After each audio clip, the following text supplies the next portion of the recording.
Let's see. Time will pass. Dehydrated nurse, Dallas. Okay, I think that's everybody.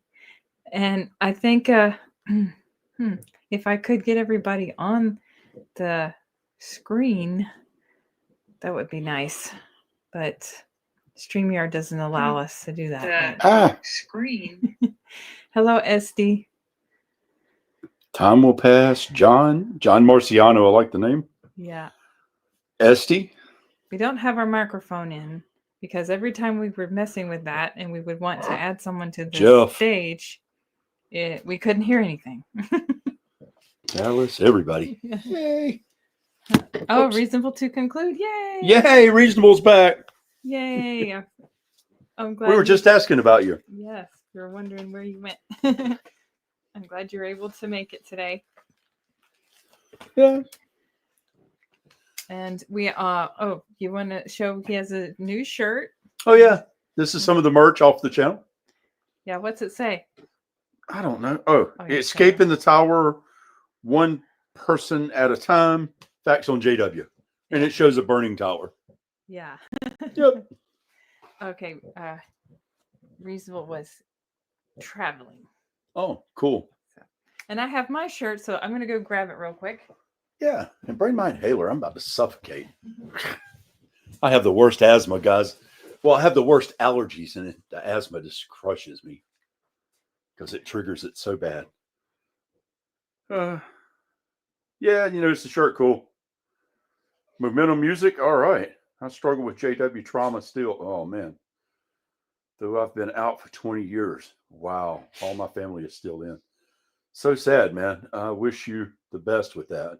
That's, cults are a very real thing, and the damage they cause is beyond what most people are aware of. The trauma it's real. Your grandma claimed 144,000. She was anointed. Yeah, it was send positive vibes your way, man. Much love.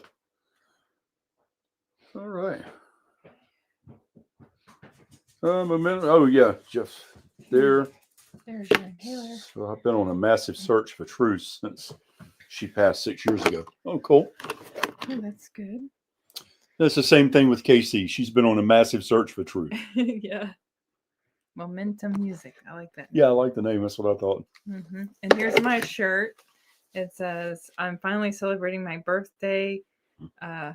What's the rest? Another year wiser." Yep. Yes. So, because we don't get to celebrate birthdays. And I was a musician, believe it or not.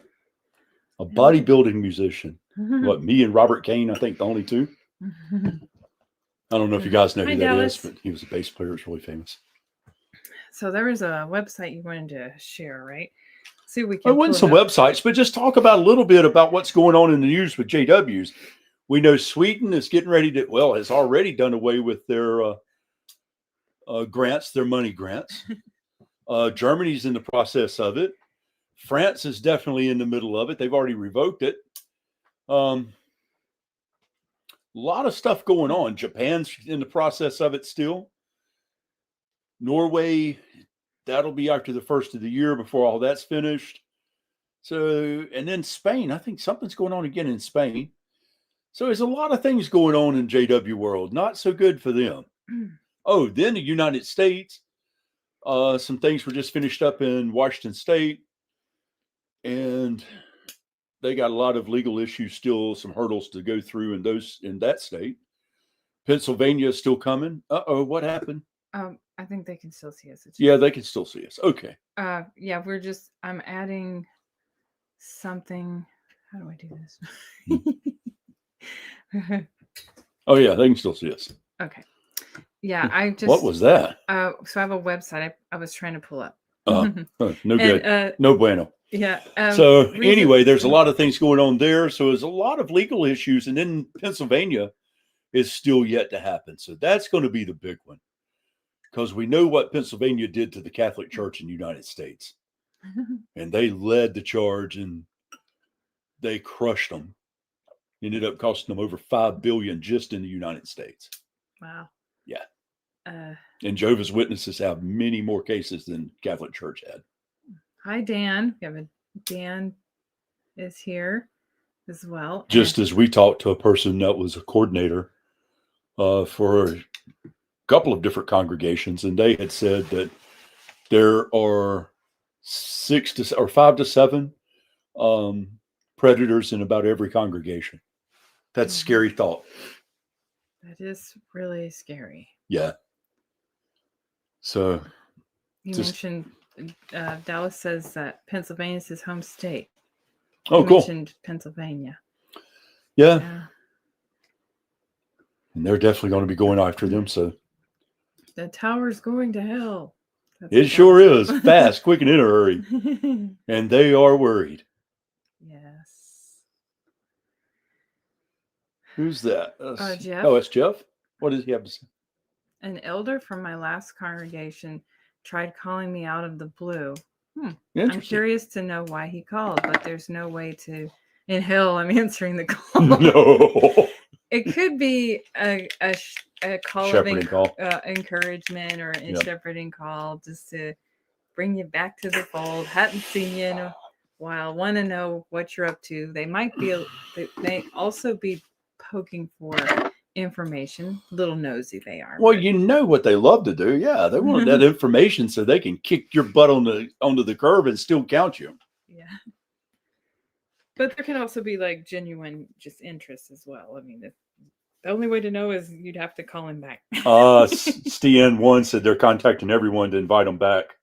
Oh, okay. Is that the thing? Okay, must be the latest things. Yeah, I mean, we have heard them always mentioning inviting inactive ones back. And of course, this fellowship ones, you can also call them to invite them to the meeting, unless they're deemed apostates. Well, now I know why they call you Dallas. Thanks. Why? Texas is the second state of residence. Oh, okay. I was okay. So it's not Philadelphia. Dallas sounds better. Yeah.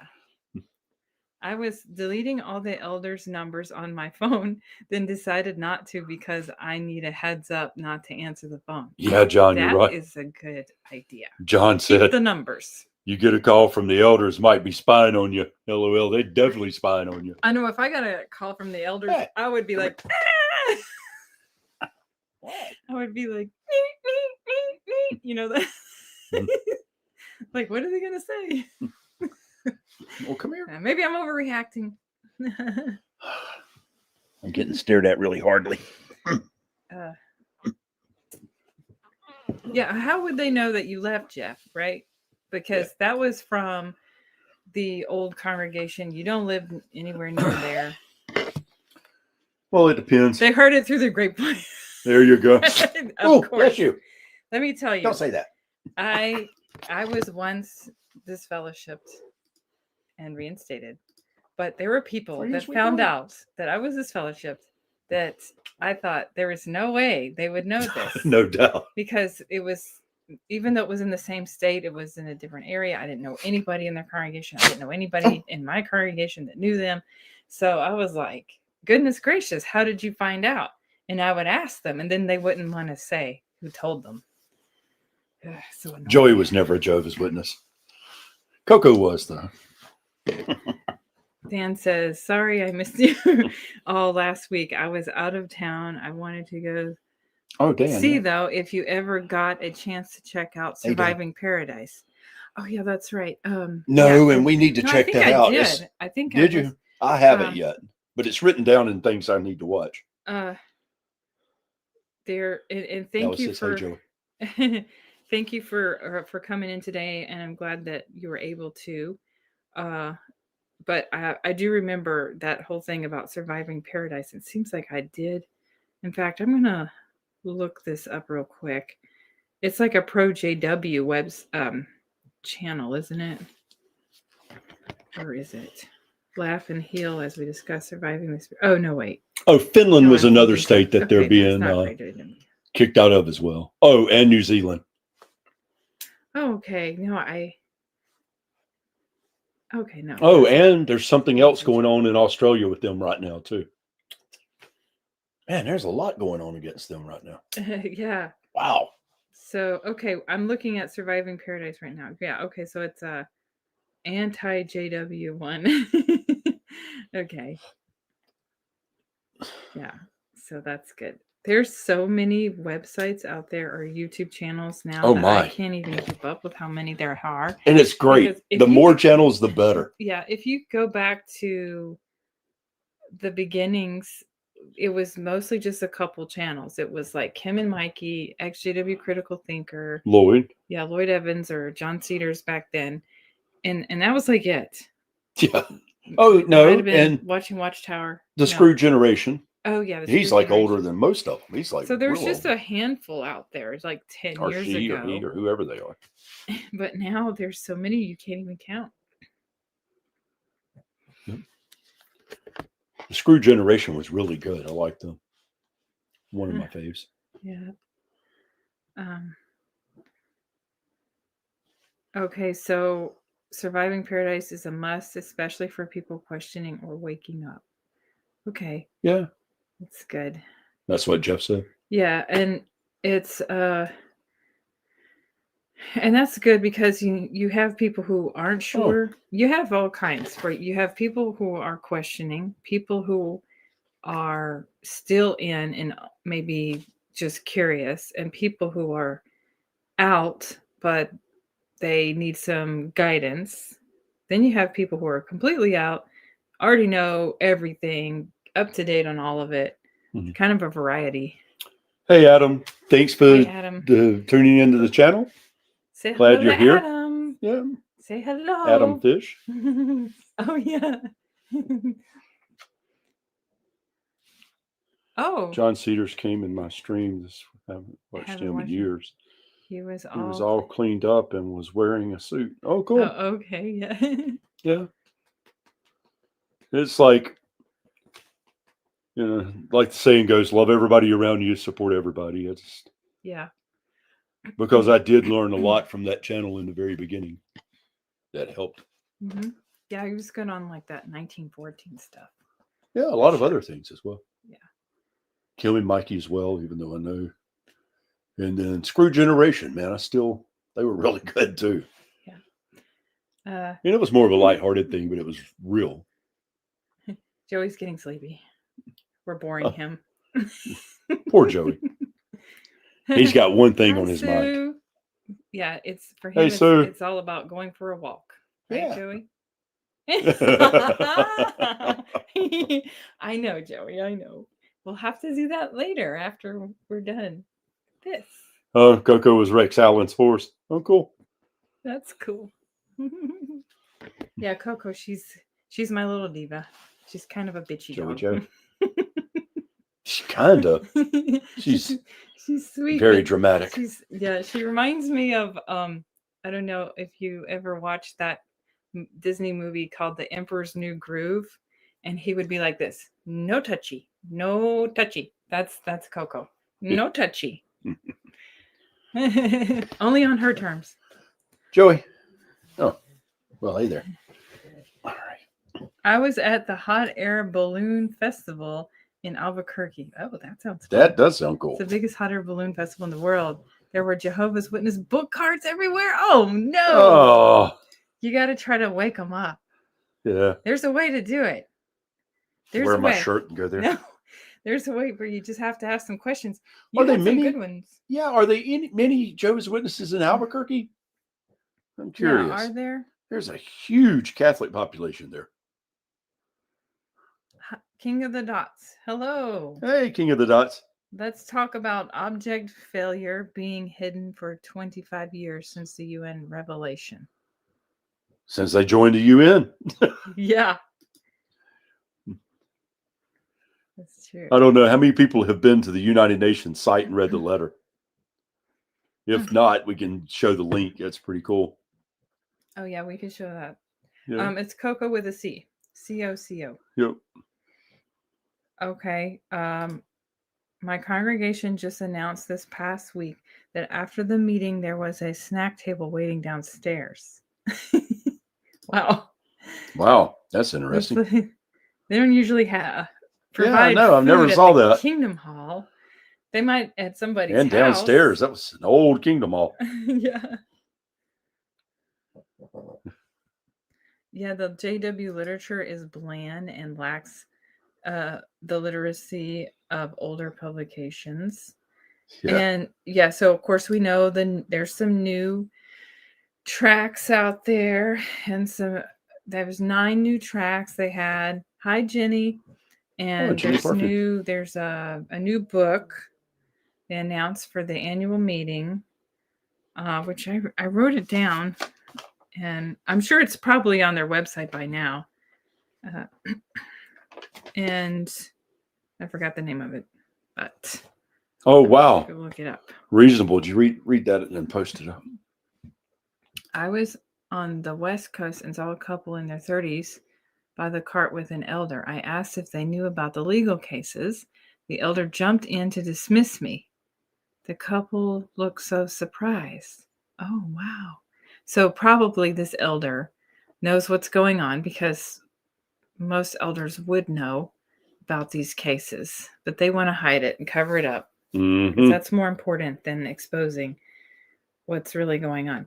And the thing I don't understand is, why is it that they would much rather hide somebody who's being abusive than against their own children, right? In the congregation. Like, why? It's not even worldly kids. I mean, sometimes it is. Hi, CJ. CJ, what's up, man? I hadn't saw you in a week or so. Yeah. Yeah, Hope you're wearing that shirt, man. Yeah, we got that shirt that went on world tour. We got some other shirts now. These are ones we had made. The other one we had, it was just from just to promote the jwfacts.com website. Dehydrated Nurse says downstairs is where they have another congregation, the CO apartment, and the kitchen for the Pioneers dinner. Okay. Yeah. Well, they got it going on down there, huh? Yeah, that's pretty cool. Some old Kingdom halls, I remember, used to have these apartments too, where the circuit overseer could That's stay. what she was talking about, yeah. Yeah. But most of them don't have those anymore. Hi, Maverick. Oh, there were so many book carts it felt odd. That is wild. Huh. You know, they are talking more and more about using those carts, but for what purpose, I don't know. The only people that's getting baptized is people who are family members. That's it. And they indoctrinate family members. Yeah, mostly. Or somebody like they posted on one of our videos, third world countries, until they figure it out, and then they mass exodus. Yeah. If they have access to the internet, then they should be able to at some point. But they don't want. So Jeffrey Jackson was saying that honorable people. Mm-hmm. Jeffrey Jackson was saying at the annual meeting that instead of handing out the little business cards, they want you to hand out these new tracks. And some of the tracks comes with a little brief video. So it's still going to lead them to the website, but it's a lazy way to preach. It still is a lazy way to preach, because you're just going to pick out a subject that you think that might interest somebody, and then hand them this tract and then walk away, I guess. Yeah, it's not like the old days when you had to actually communicate. When you had to get out your Bible and cherry pick some scriptures. What about this verse? What about that verse? Yeah, well, this verse says, yeah, even though it's taken way out of context from the chapter.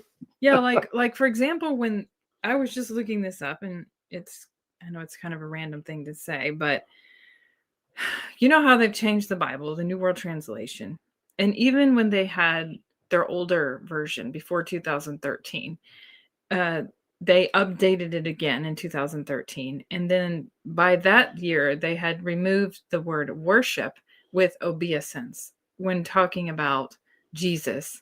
And so I looked up, well, what's the difference between obeisance and worship? And there is a difference in the meaning. In fact, let me see. I had it up. Okay. So let me just read this to you. So obeisance is okay? Yeah, go ahead. Okay. Yeah, I was just listening to New Wicked Translation. Oh, should we? And I'll get back to that here. No, go ahead. Please go ahead. Okay. If there's anything we're overlooking, we'll get back to it. Okay, so obeisance. This is the definition of obeisance. Um, okay.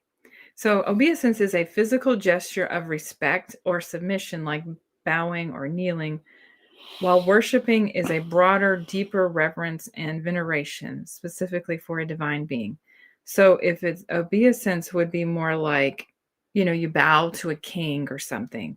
But worship is more reverence, adoration, and devotion paid to a divine being. So they have demoted Jesus again. When you're talking about the Bible and you're talking about the new, um, what is it? Testament. When you're talking about the New Testament specifically, because that's where Jesus is spoken of, they are changing words. And so they demoted Jesus as to just bowing as if he's a king instead of divine being. And they also, of course, I love the other one where John when John was talking about the Baptist, was talking about that he came to make the way for Christ or the Lord. He was referring to Christ. And then, of course, in their Bible, it says making way for Jehovah. So it's just it's confusing. Jeff said at all the carts, the women were wearing trousers. It almost felt like they were wearing them because they were allowed to. It just looked really out of place. I bet that did, man. Yeah. And I mean, to me, it seems like it would be a bit weird to be like, oh, hi, brothers and sisters. Well, let's cheers to friendship. It's just awkward. The organization, Dan Bear, Oh, yes. the organization has only one priority itself.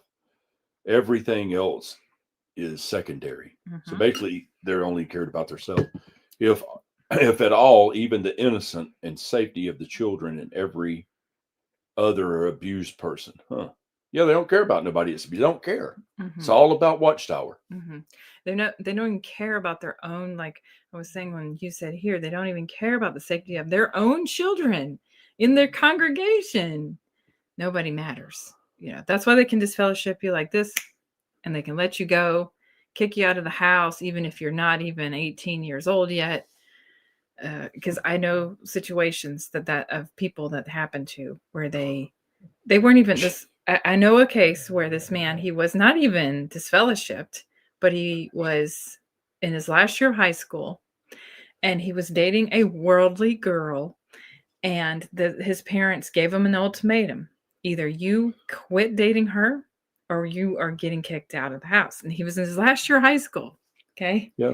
And he's like, well, I don't want to quit dating her. I really like her. He ends up marrying her anyways. And they're still married many years later. And he got kicked out of the house in his last year of high school and had to work and finish high school all at the same time. So this is how loving his parents were, even though he wasn't disfellowshipped, but this is how some people are treated in there. Well, that's, just to give you an idea of being forced into things. I don't know how many people remember the talk Toni Morris gave about how to manipulate your children if they're wanting to get their driving permit or their driver's license. Not until they're baptized should they be getting them. Is that not coercion? You're going to force them to get baptized to get a driving permit or a driver's license? That's right. Hi, CO visit.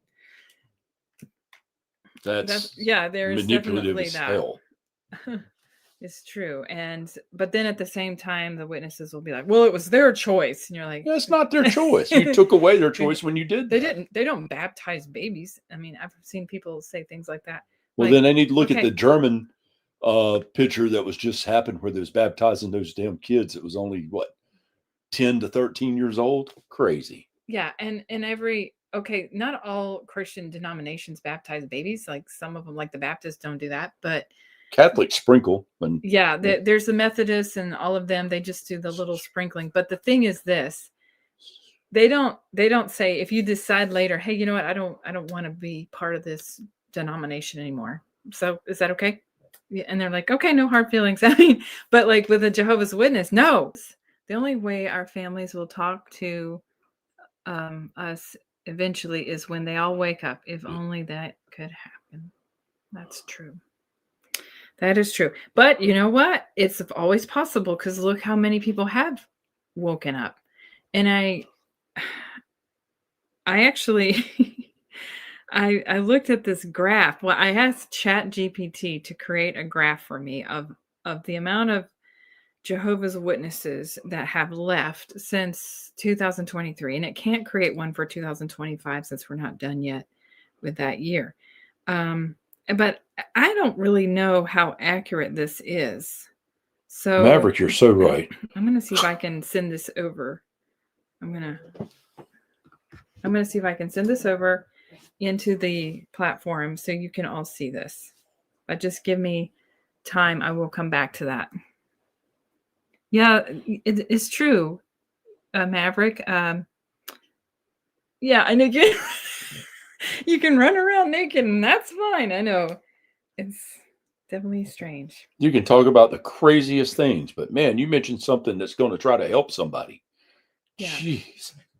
Yeah, it's weird. Okay, let me see. I'm going to take a picture of this, and let's just see.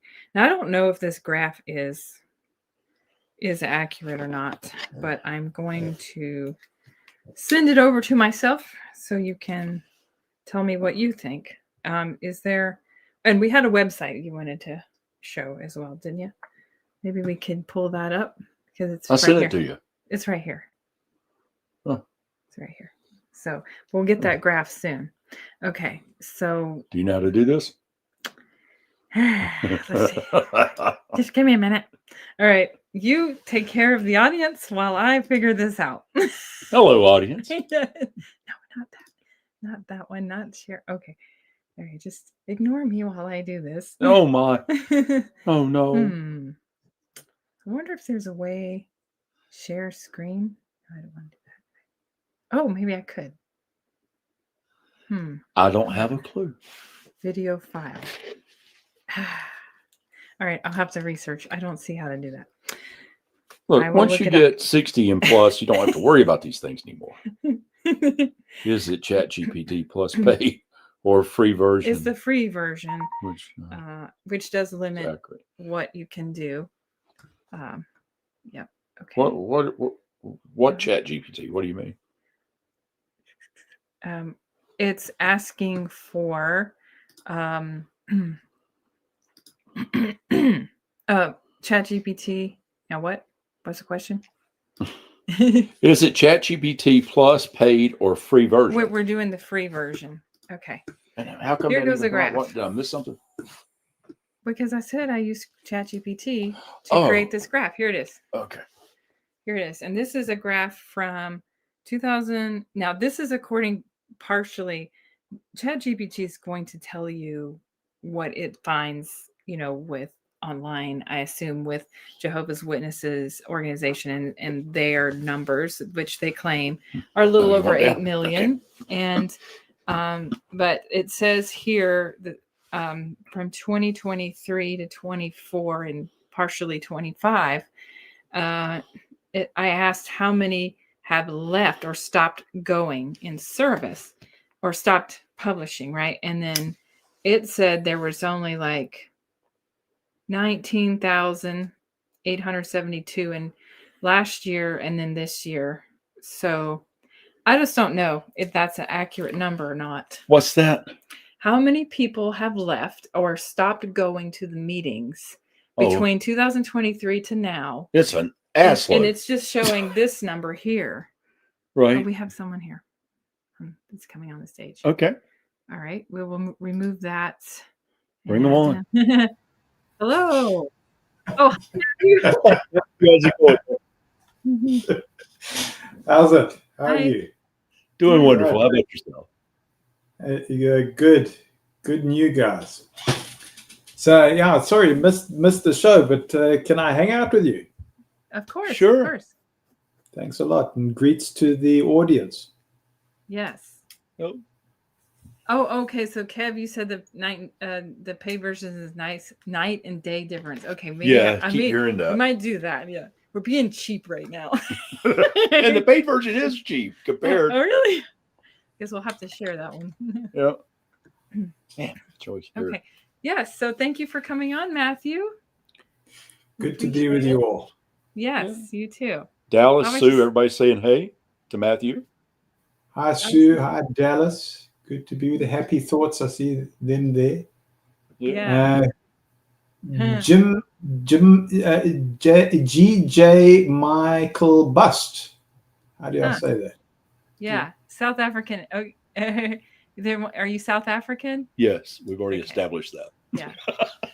South African, English, Sotho, the works. Yeah. Okay. I just want to say this about Happy Thought. She says, I went to one authority and mentioned a secret rule book reviewing the CP, and I was told it comes under freedom of speech. Wow. Okay. Yeah. They What? just like don't even care. The CP. What's that? Where'd you see that? I'll write it down. Okay. It's like, we can't say these words out loud.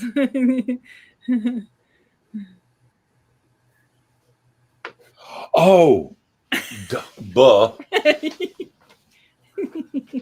Okay. Yeah. Oh, okay. Dehydrated nurse, you did an unwitness to my sister the year before, and she blew me off. And your husband, when we traveled all the way to Tennessee for 10 days expecting to see her. Oh. So, Matthew, how have you been doing this week? Man, it's been up and down. I still suffer with this hypoxia and some of this trauma thing. But so it's kind of knocked me down every now and then. But I've been enjoying the support from the community and a slightly different treatment. So we'll see what happens health-wise, But maybe it's just having to live with these kind of things. It's post-COVID, so there's some complications and things like this. But also the environment in doing special pioneering during the years, these things kind of accumulate. Yeah. But in the spirit, I can say happy because, what are we pushing for? We're pushing for authenticity, isn't it? And that's what the community is about. Oh, Stian lives in South Africa. Oh, South Australia. Sorry. Yeah. South Australia. Yeah, we got people from all over the world. Well, we're glad you're here, Matthew, and so I hope it does help you. Yeah, no, absolutely. Thanks. I see that the subject was it pornography today? Well, no, the subject today was all the different legal problems that the Jehovah's Witnesses are facing around the world.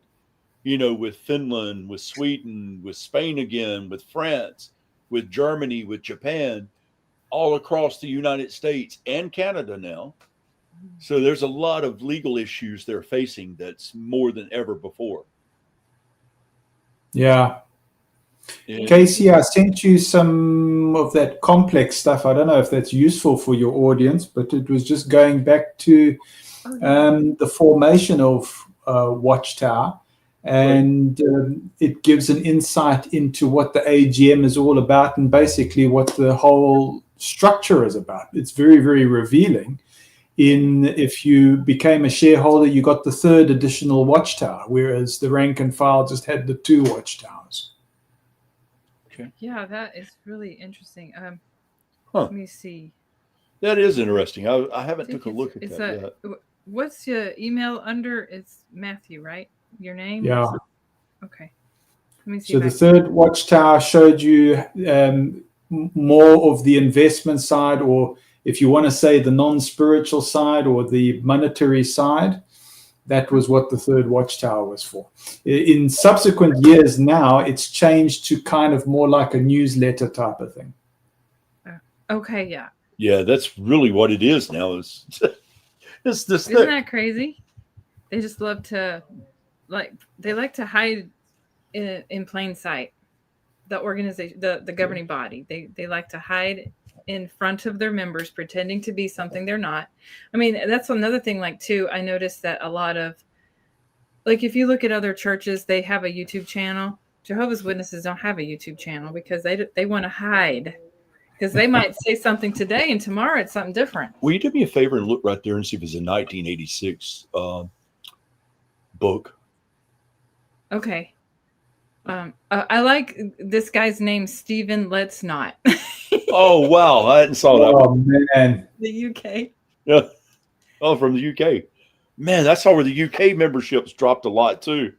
We had a member from the UK Post and said not only in the United States is the Kingdom Halls half empty, but also in the UK.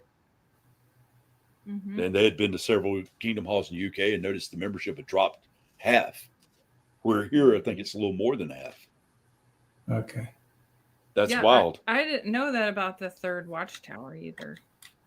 With someone else. Yeah, I reckon if we tune into maybe John Marciano, he might know. I might be putting him on the spot, but he seems to tune into those kind of things. Oh, cool.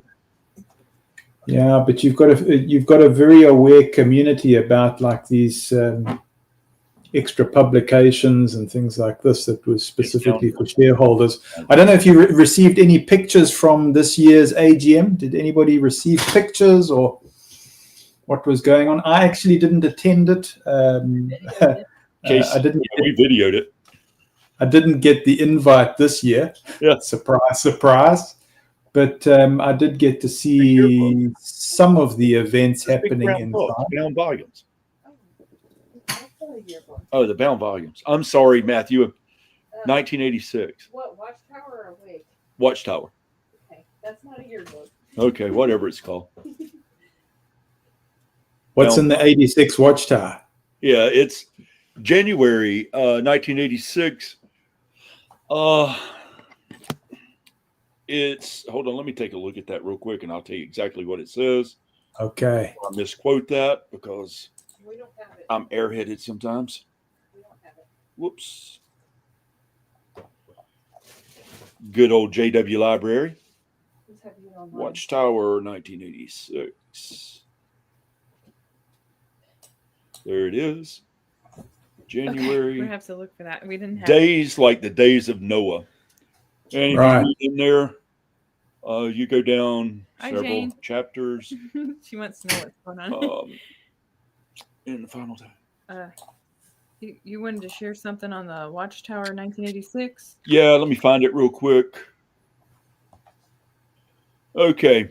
Shocking as it is, even some who have been prominent in Jehovah's organization has succumbed to immoral practices, including homosexuality, wife swapping, CSA. Oh, they mentioned that? Yeah, right there.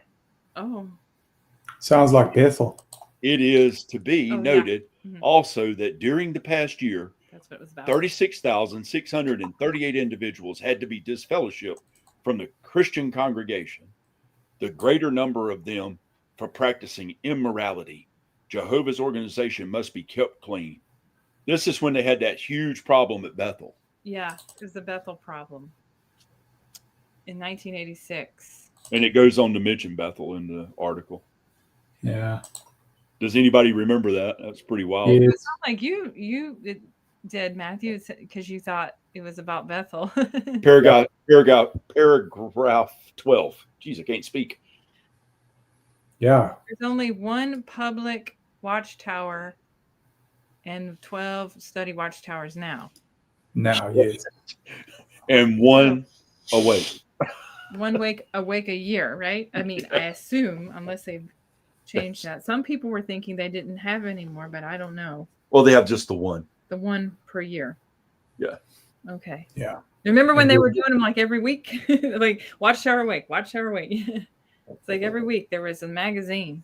Yeah. And then you had books coming out all the time. Now it's rare. It's like, whoo, they got lazy. Yeah. Large donators and shareholders get a newsletter. Yeah. It's like an inside scoop, but I can't think what it is now, and I haven't got access to that anymore. But yeah, you would get that now. Yeah. I don't believe that's called Watchtower. It's just like a newsletter type of thing with recent developments or what's happening at Ramapo, whatever media center, or we've just bought a, several million US dollar TV set or something for acting against, It'll be that kind of information. Hi, Zoini.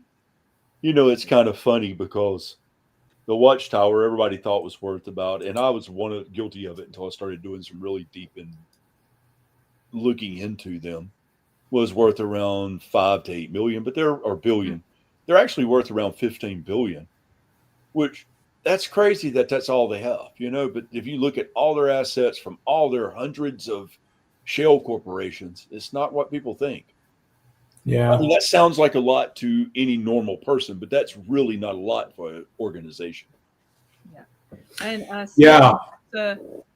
France is going to have an uphill battle because they already lost this issue once, right, with the Supreme Court. So there's already a legal precedent. Here's the kick in the pants with that in France. It's a brand new government.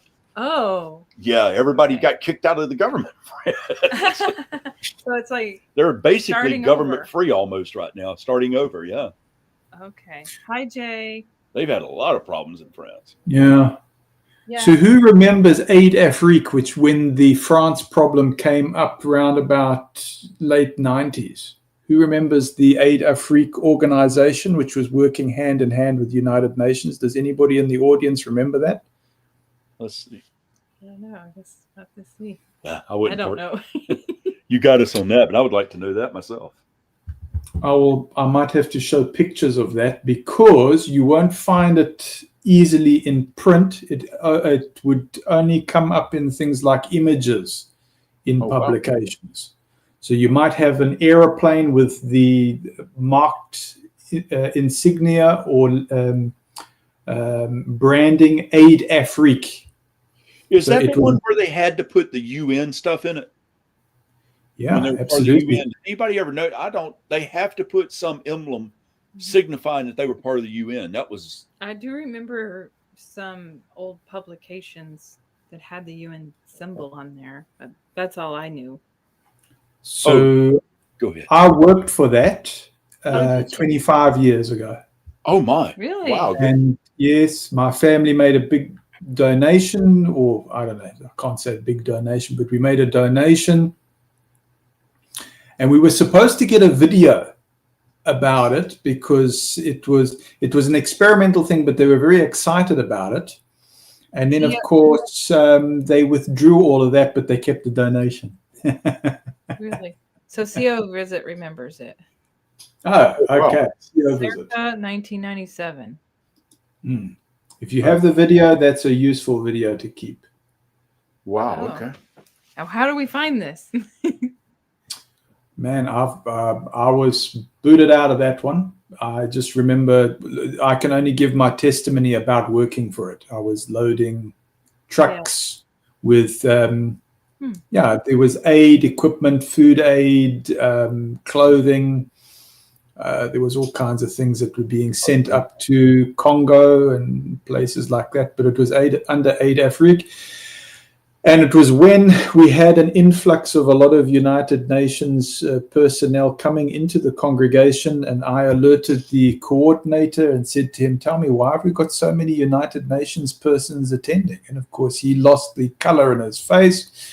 I had students that were working for United Nations. Some of them got baptized and were interviewed at the regional convention.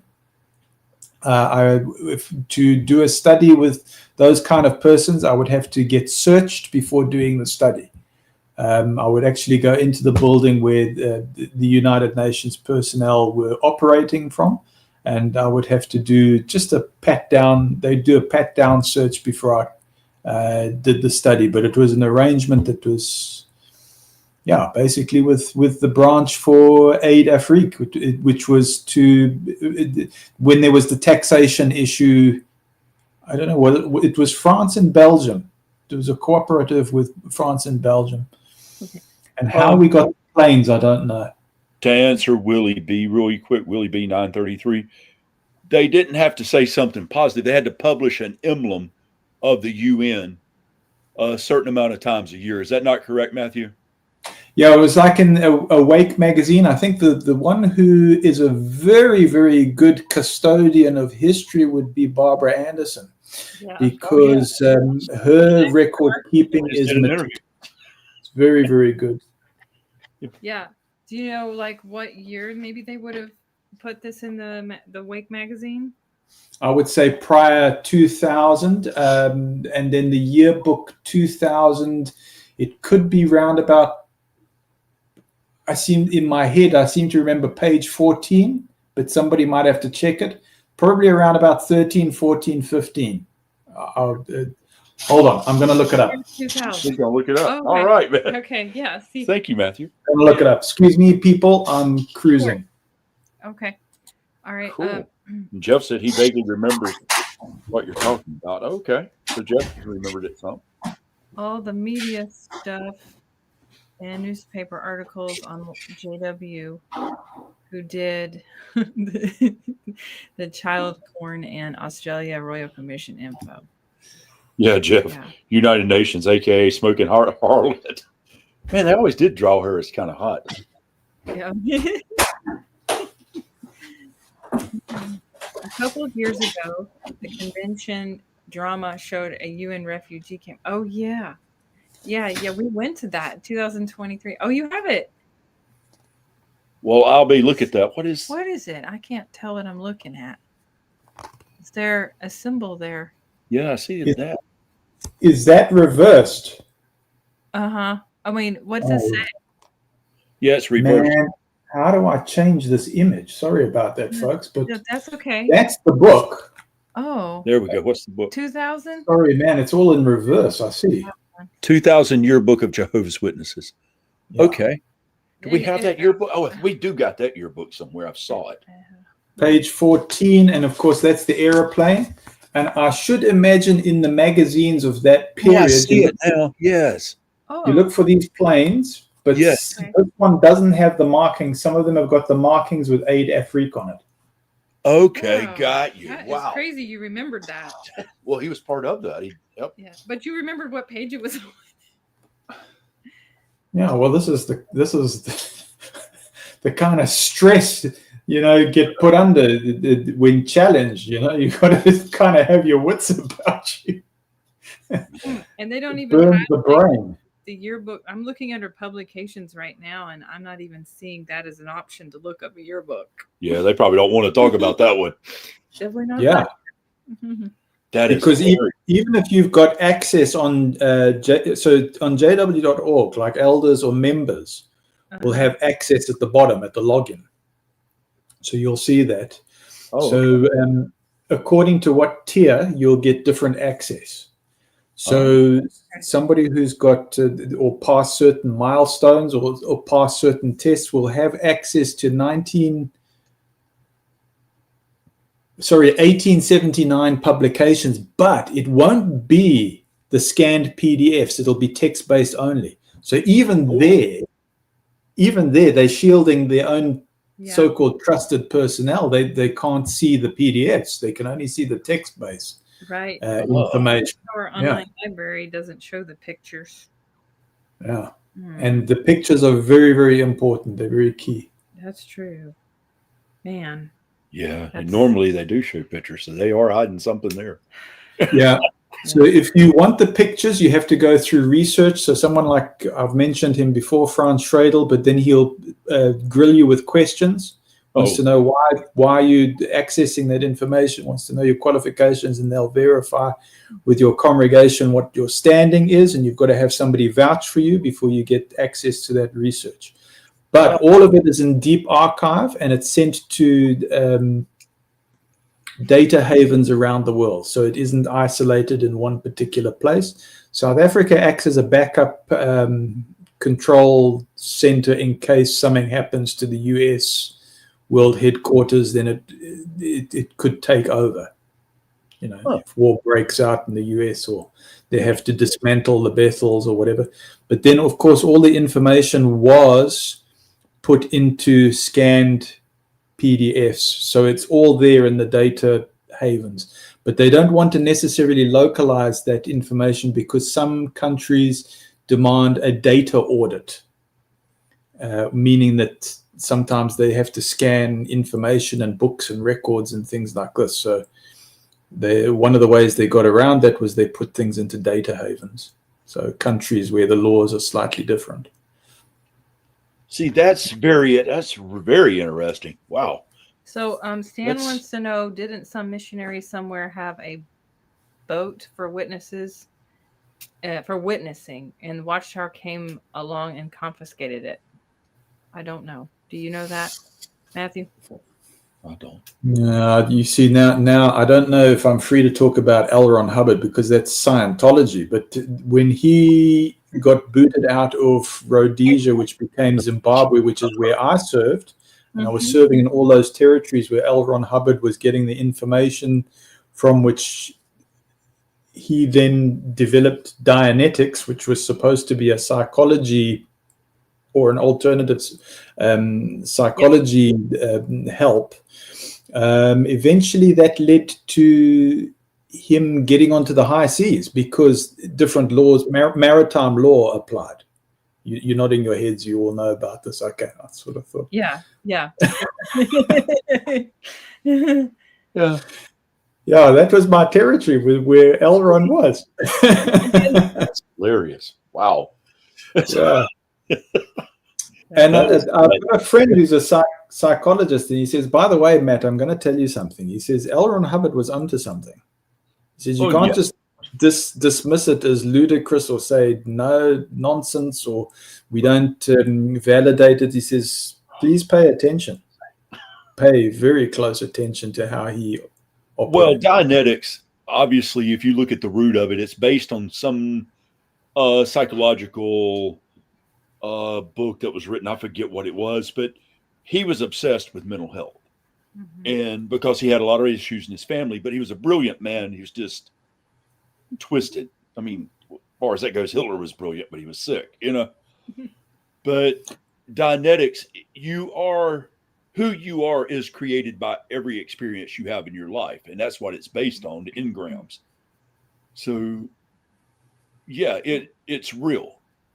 But I think he took it in a bad direction. Yeah, he just turned it into a cult. Right. Basically. But he did have a real empathy for people's mental health. Until he started seeing dollars along the way. And dollars. Yeah, so I suppose he went a route that Watchtower went. I mean, when Watchtower became incorporated, they said, because that was the AGM thing, who was the first president? And, we're going to do this factoids thing, but when it was incorporated, remember, it was the Tower before as well. Right. It wasn't Watchtower, it was Tower. Right. And then it was incorporated, and I stand to be corrected, 1879 it was incorporated. It was Watchtower before, and there was a president before. What's his name? William Henry or Conley. Yeah, Conley. And but why did they go that route? Well, in the additional Watchtower for shareholders, that made it very, very clear. It said it was to create an entity that works as an individual. Yeah. So if you want to call, and somebody had said to me or used the word egregore. So in the business terms, you produce the egregore, or if you want to call it a golem, if you're using Kabbalah mysticism, it's basically saying, well, when you've incorporated, you kind of bring to life this entity as if it was an individual that could work with these kind of rights and things like this. Again, I've seen you nodding your head, so I think everybody seems to know this, right? I'm not bringing anything new. Well, I mean, maybe there's probably people that don't know this. Yes, I mean, I've done a video on the history of Watchtower, and I went all the way back to John Aquella Brown and moved forward through William Miller all the way through, showing Jonas Wendell, George Storrs, George Stetson, Nelson Barber, the whole works. And I was thinking Conley. That when they always refer to, when you said it's like an entity of its own, like when the Jehovah's Witnesses are talking about Jehovah's organization over and over, it's like they have made Jehovah God this organization. Is God. He is not separate from this organization. Yeah. This is God. The organization is God. Yeah, you make a good point, because now which Jehovah are you talking about? Yeah. Because they say, oh, you must worship one Jehovah. Well, is there more than one? Well, it seems Satan's like. organization, Dallas said. Oh, Dallas. Yeah, there we go. Yeah. Now, what Dallas has said, exactly right. That's what Russell put in the third Watchtower, the one for shareholders. But he doesn't say Satan. He says Beelzebub. He says yeah. So who would in their right mind put that on the front page and go, oh, well, if the master has been called Beelzebub, what of the slaves? You see? That's a good question. That's a good point. So Happy Thought says that yearbooks have disappeared since I used Watchtower's own figures to show the lack of increase and put them on various channels. Yeah.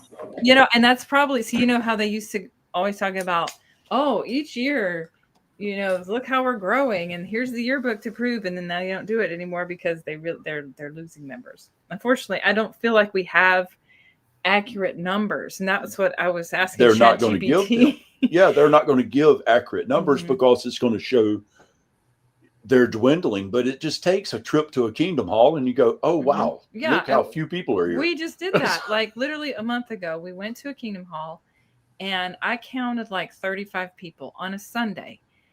That used to have 155 publishers. Yeah, it had 155 publishers. This is what we were told, and not counting all the elders. There were a few people that were on Zoom, and I don't know that I doubt it was a lot, but let's just say with maybe another 10, so 45 people in attendance total. It's just so I would say the numbers speak for themselves when you go and see. And also, when we went to the assembly, a regional convention. Yeah, that was pitiful. Okay, it's supposed to have I've been to a regional convention, which we used to call them district assemblies, which I prefer that word better, but I don't like them constantly changing words. But when when I used to go, it was like 8,000 to 10,000 people. This year we went, and of course they sent people to the assembly halls instead, and it was like 1,580 something people. Yeah, almost 1,600 people in attendance. There was a few people also online, so if you count them, and 270 on Zoom. Yeah, so let's make it even 1,800 people. Yeah, 9 people got baptized. That's not very good numbers, Yeah, that's terrible. Yeah, man, I received some news this morning that kind of surprisingly rocked me. I don't know why it rocked. I do know why. It's trauma. It's a trauma response. Right. But how do you look at people the same way if you've gone through judicial processes and you've handled their cases and you know their intimate details? How do you humanly look at somebody again if you know their most profane habits? So I look at the judicial process, or if you call it the elders, committee now, and I go, this is very, very intrusive things, and of course, if the idea as a Christian is you forgive it and you let it go and it's handled with God, and if there's repentance and all this kind of stuff. But some of it is so gross that it stays with you, and you can have somebody being very, very super sweet, and this is what happened. The person I had handled that case is up on the platform now, and has married into the right kind of connections. And there were 2 people where that happened. One had married into circles like a coordinator's niece or something like this, and I've got to be very careful how to say this, but they weren't achieving very much in the organization until they got married to the right kind of people. And then it was like all sins forgiven.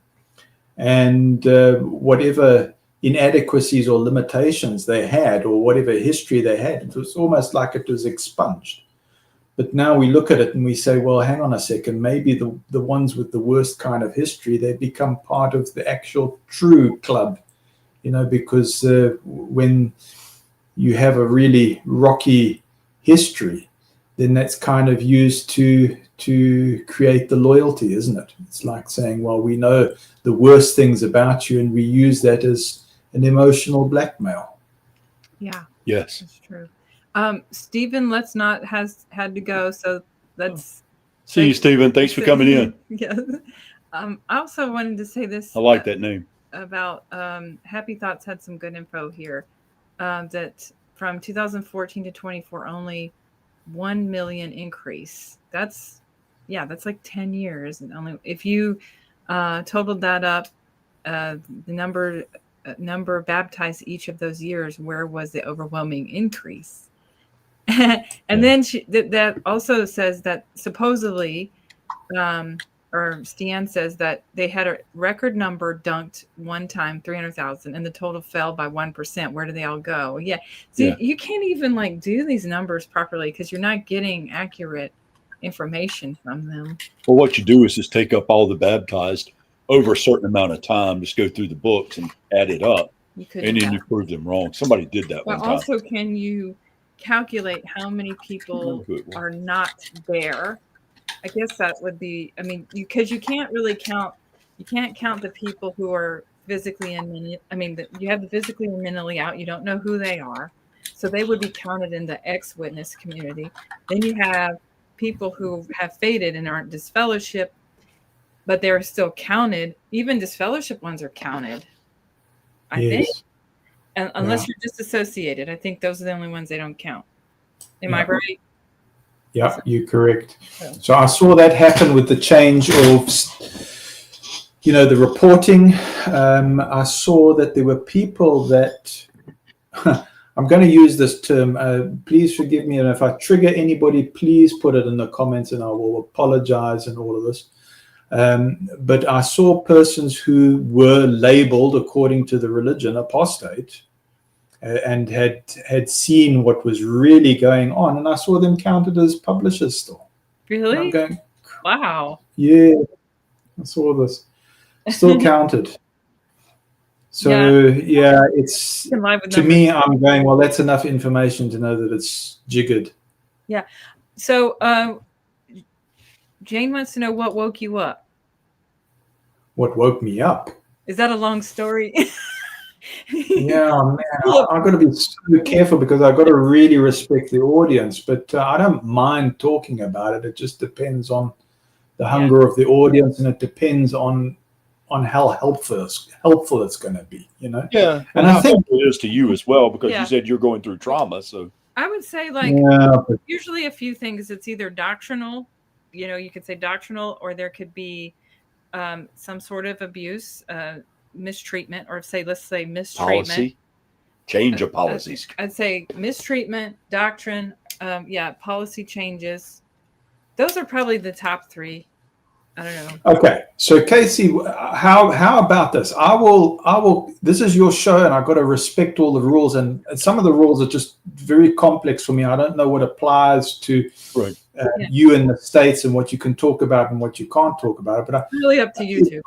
If I know that I can talk about CSA or pornography, things like that. You can't use words, but you so if I know that I can rely on you just to fire the right questions, and I think the key is watching the comments very, very closely, because we don't want to trigger anybody. Somebody might.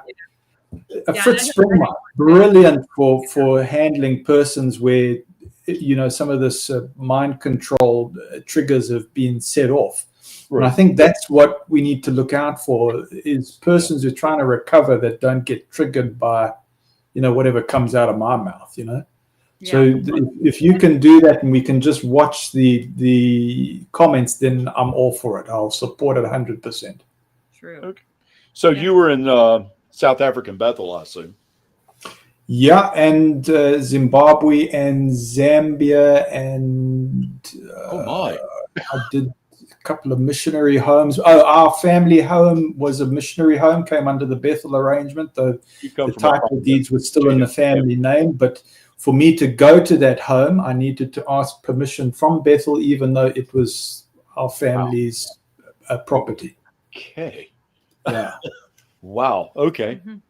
I spent some time in Sri Lanka, but it was just a visit when they did the dedication. I spent time when Jared Kushner was doing the deal on the East River properties. So I was there for that. What else? Yeah. Wow. Okay, so good credentials. Yeah. Is it? I think it's like horrifying. Horrifying, you unfortunately. were very I'm sorry. involved, very involved. But it shows why you pioneered and stuff, and you probably had a lot to live up to. Yeah. Yeah. That's Yeah. So I worked with one of the directors who looks after our so-called 15 billion US assets, which is how I think the Irish police got onto me. But they're very sophisticated. They can see your connections and things like this. So I think they locked onto that somehow, or whether it was instinctive or their training. They're very intuitive, and spent a hell of a lot of time with me. And that's how I learned that their particular focus wasn't necessarily the assets so much. It was actually the vulnerability of children they were looking after, or they're still looking after. Not adding up the numbers with the Jehovah's Witnesses, I like what Stan says, that if you have 2 kids and the mom and dad is 4 in attendance, but yet no increase in attendance. So yeah, there you have that. And then also, someone was saying that, do they count unbaptized publishers as Jehovah's Witnesses too, or just baptized? Ooh. That I'm not sure.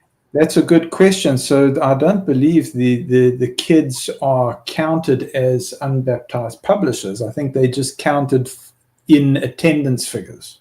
Okay. Because your attendance figures, they would say, oh, if it's somebody who's concentrating, but it's pretty loose. And generally, the trend is that your attendance will want to try and bump up the figures to make it look brilliant. So they'll count the screaming 2-year-old, So when they mentioned the actual, we have 8 million members, they're counting the baptized ones, not the unbaptized publishers too, right? Is that correct or no? I can only speak for South Africa, Lesotho, Eswatini, Botswana, that's southern regions from Zambia, Malawi, coming down to South Africa, that they would count. Counting for what? For a publisher statistic? Yeah.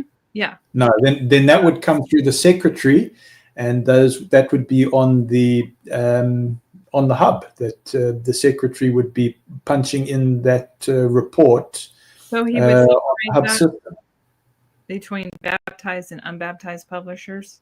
This is a really good conversation. Wow, this is deep. Is it? Do you? And Jay, I wonder how many active believing members are left in. I don't know. That's a good question. I would say not many. Yeah, a lot of the elder. But then that was the other thing is elderly. Like, are we counting about unbaptized publishers? I just forgot about them. So, but to me, I never really thought of counting them because they're not baptized. GJ Michael Bust says every record card is a count. And that would be like if you're actually going out and preaching, because you can be an unbaptized publisher and preach. Oh, okay. And then Reasonable Conclude said, yes, dehydrated. That's why my family of 5 wrote letters of dissociation. Oh. So they don't count us. Okay, so you didn't want to be counted. I get it. Okay. I have other extended family that don't believe, and they have also wrote the letters. Okay. Oh, good for them. Wow. That's amazing. That is amazing. So they are announced as an unbaptized publisher. Yeah. Okay. Yeah, that's the corporate hijacking. So somebody who's developing spiritually might already be naturally preaching, but then they say, "Oh, well, you need to be an unbaptized publisher to be recognized by the congregation." Well, what is publishing got to do with it, except that it's a corporate corporate terminology. So your spiritual development and your corporate work parallel together. So the corporate hijacks the spiritual side. And they tell Gilead students, or they used to tell Gilead students prior to 2000, that, by the way, the instrumentality or the corporate side should be dissolved. It's only an instrumentality, and that there are procedures in place to actually dissolve it. It shouldn't actually last, because according to Daniel 2:44, it's going to be dissolved since it's built on a Roman ecclesiastical maritime system, or ecumenical system. So, Sue, you were thinking of telling them they don't have rights to your records anymore, and I think the only way out of that is writing a letter of disassociation, right, Matthew? Well, look, they're so sticky with it. When you write in, you sort of think that they're going to destroy all your records, like if they've got medical records and all of this kind of stuff. I discovered that they retain them. This is what really no way. I've heard that from somewhere else too. So, but locally, they may instruct the congregation to destroy them after a certain period. But if you've had ties with like special order, they used to say over a certain period of time that they would shred it and destroy it. But in my experience, I found that they would keep them because they were always concerned about future litigation, and it gave them some kind of power to be able to look back and say, geez, let's hand this over to legal and see if we can use this against the person. So it's not for a good intent. And I did a little test, and I actually tried to retrieve records, and I found it was heavily redacted. It was incredibly redacted. So I had my version, and so I'm doing an audit to see, okay, well, let's see how legitimate this thing is. And I found that they had redacted it to a pitiful amount. And the whole thing is, it's their fear and keeping that information over on you. Because look, the information that is about them is incredible. If you've been injured while, at a pioneer meeting, at a congregation, because you're doing pioneer school or whatever, is there potential liability because they told you, well, you're a full-time servant and you have to meet a certain criteria of time? Well, is that employment? It starts getting very, very fuzzy, as to what the liabilities are. Right. So let's say you didn't get hurt, and you get disfellowshipped or disassociate. Will they keep your records in case you come back? I guess, right? I've heard they will, and just like he was explaining, yes. Yeah. Sounds like so if it's in the congregation, they may order its destruction after X amount of period, but that would be locally. But if you now had joined the special order, then that's a different situation. Yeah. Because you could get reinstated later, because there have been people who do get reinstated after many years of disfellowship or disassociation. So I guess you have to keep your record. And remember that different congregations may apply the rules differently. So like if I look at this congregation here, they knew that they had to destroy records, but they got scared about what they could and couldn't do. So they accumulated records for at least, I don't know, I saw 25 years plus. And then they said to me, Matt, we want you to destroy the records. And I said, anything with CSA, I'm not destroying it. If it's petty, okay, I'll consider it. But anything go ahead. Sorry, go ahead. Sorry about that. I was going to ask you a question because obviously you were in the know, but if it was the same in the areas you were in, here they don't keep those records. Most of what I've heard, they don't keep them in a Kingdom Hall, but they're actually somewhere else. So your secretary's in charge of legal. Right. That's how it's supposed to work. But remember that, congregations have certain degree of latitude. So some might interpret it a slightly different way, and not all congregations are equal. So you might have a secretary who says, we've agreed to do it slightly but differently. And I've noticed that there is a kind of toleration for that. So you have to just go, what's the jurisdiction, what's the regional policy, and what's your congregation policy. They're not all equal. They say we're all unified, but it's not always like that in practical terms. Yeah. And I think this is an interesting point too. Dehydrated Nurse says, if you are disfellowship, why do you not have to get rebaptized when reinstated? I think the answer would be they think that it's a one and done deal. You made that decision, you are you. It's like I compare it to being a part of a gang, because once you're Once in, in, never out. you can never leave. Yeah. Stay out. Remember, disassociation is different to disfellowshipping. Disfellowshipping, you can appeal it all the way to the governing body level, and therefore, if they ever owe something to you legally, then you can. Okay, here's the catch: you could, if you are of the anointed, you can permanently say that you are in permanent repentance, which means you have imputed righteousness, which means you can never be truly ejected. So if you are in permanent appeal all the way to the governing body level and you're of the anointed, it's impossible to actually be removed. Disassociation, like what happened with Ray France, they had to decide, he's disassociated himself through an action. And that's how they got sneaky with that one, because he didn't know the rules. They changed the rules to basically accommodate booting him out. But they would have to prove, if ever it was challenged legally or with litigation, they would have to prove what was the reason for them booting you out. They would have to prove it. Yeah, it gets tricky.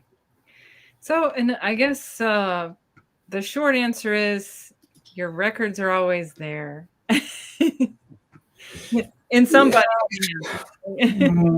Yeah, I guess. Maybe not in the local congregation. Yeah, it'd be headquarters. Yeah.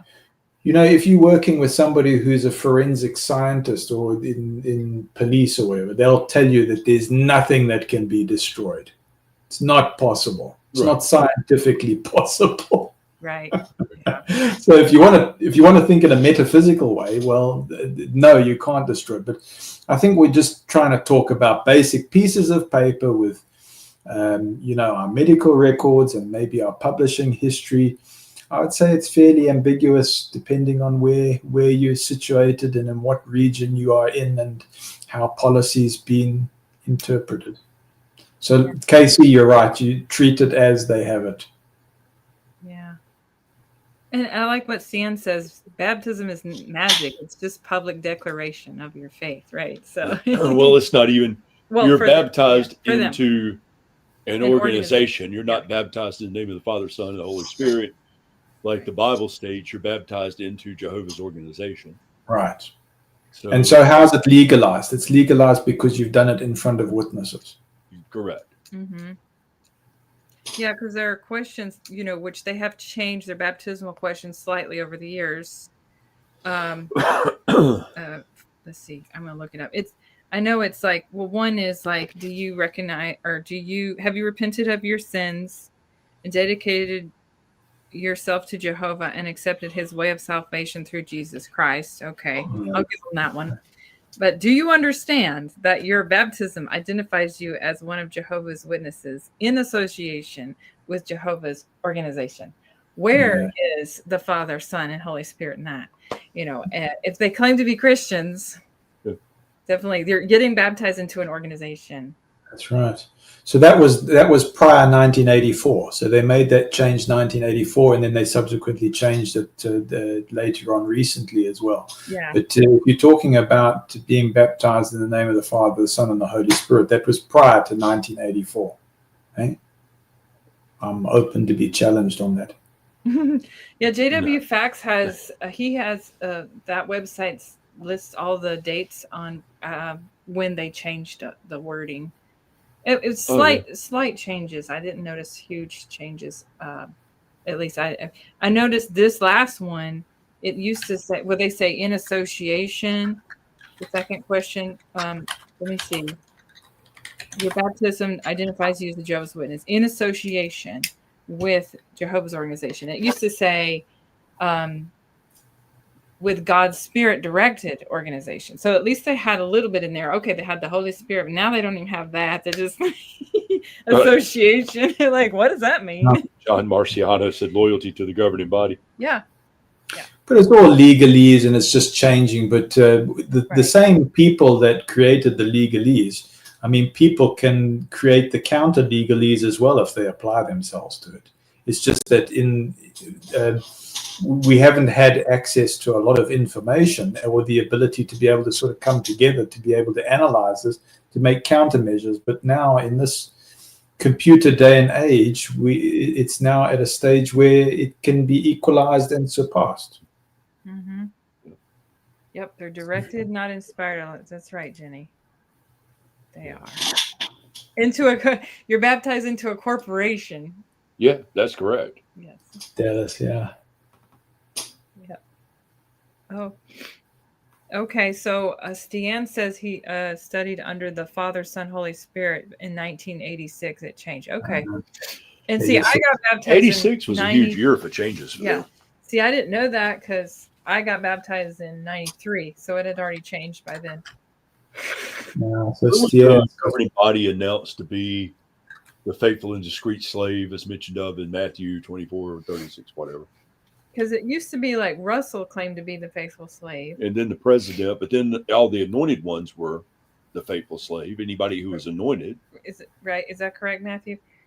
I'm just refreshing. Well, he was the Laodicean messenger, wasn't he? And yes, that's right. Yeah.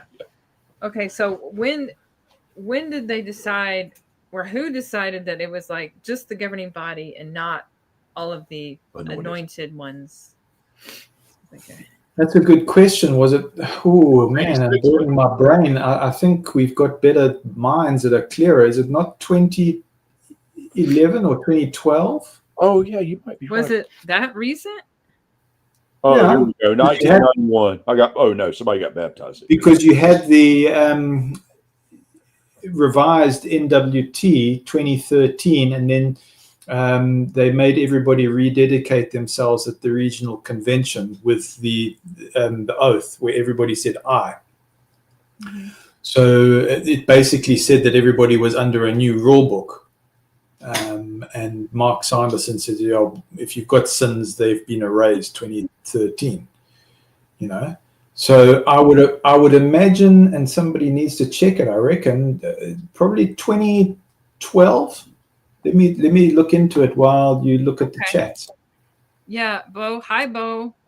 So, Bo's here. Yeah. He says, "Get baptized in the name of the Father, Son, and Mark Sanders."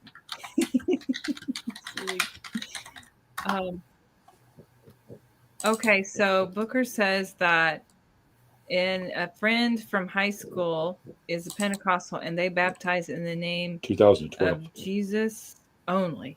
Okay. Jehovah's Witnesses love to point this out to justify their baptism formula. Jehovah's Witnesses have changed their definition of the faithful and discreet slave several times, accumulating in 2012, announcing that identifying it as the governing body. So 2012. Oh, okay. Before that, who was part of this? So my instinct was right, 2012, because that's when I came off that's when my permissions changed on Admin 2000, which became Hub. So if I ordered a 4x4, they would prioritize it because I was of the anointed or because I was a Watchtower representative. So if 2012, however, the claims are to be God's chosen channel, getting direction straight from Jehovah God to Jesus to the governing body or the leaders of the time traces its footsteps back to Rutherford. Yeah. So whoever said 2012 is correct. And then the 2013 Watchtower 7/15 made the clarification in the article, "Who really is the faithful and discreet slave?" That's right. Paragraph 10. That's 2012. That's right. 2013. 2013. That's right. 7/15 for anyone who's a boffin or a Watchtower nerd is 7/15. Who really is the faithful and discreet slave? Page 22, paragraph 10. And I know that Watchtower, but I was wondering who before this year of 2013, like Raymond Franz was part of the Faithful Slave, and Fred Franz. I mean, I know Raymond left, but they were still kind of the governing body back then, were they not? But nobody really knew them, right? But were they not called the governing body and Faithful Slave back then, or were they just called the Faithful Slave? Man, that's a really good question, because didn't it happen in 1975 or around about that particular time where there was a shift, because you had 76. Oh, directors, isn't it? I mean, you had directors and fiduciaries, and when did the name change? I seem to remember that was about the 70s. And then it went from Nathan Knorr, the vice president was Frederick Franz. And then in 1976, he changed that. To what? To a governing body, but it wasn't the Faithful Slave. It was just a governing body. Okay. So they had the best president, vice president, and a group of helpers, I guess. Is that it? Right. Because Nathan Knorr done that. He died shortly after. So he died, what, 77, 78? I don't know. Something like you that. You guys are supercomputers. That's all I can say. Yeah. Remember this. For all the Watchtower nerds out there. Well, the only reason I know is I have to read this stuff all the time to do video. We're becoming Watchtower nerds, even though we don't want to. Yeah, what is it? They shouldn't rent space in our head, but they do. They do. I know. And I never was an active member. I never was a member. Yes, you would. No. What are you doing? I know. I studied, man. I got obsessed with studying. But he became a Bible student. Man. So who's the true Christian and the true elder here is you, because you're attending to the people in need. Oh, yeah. I did help an elder escape. Oh yeah. Yeah, you've helped me. You studied with him. You started questioning his beliefs afterwards. You've helped a Watchtower representative. Yeah. Man, it was weird. He just started calling me out of the blue one day. He says, "Let me ask you a question." And see, I went to Bible school, Christian school, but I didn't grow up a Christian. But my grandfather wanted me to go, right? So I went to a Christian school, and so I had Bible class, blah blah blah. And so I knew it, but I grew up in a really weird religious home. Like, you name it, denomination-wise, he's had some exposure. member of my family was a part of it. But my dad was not. He was an agnostic. All right. And followed a Native American style religion. So anyway. Very unique. The Great Spirit. Yes, that's correct. You're right. Because he didn't want to do anything that come from the Eastern religions, blah, blah, blah, because he wanted something that was native to his country, even though he's only half. But so anyway, long story short, when we started studying, he wouldn't let me answer the questions in my own words. He wanted me to regurgitate what was in the books. And I had lived in California and had experienced or searched for spirituality, like every young man does at one point.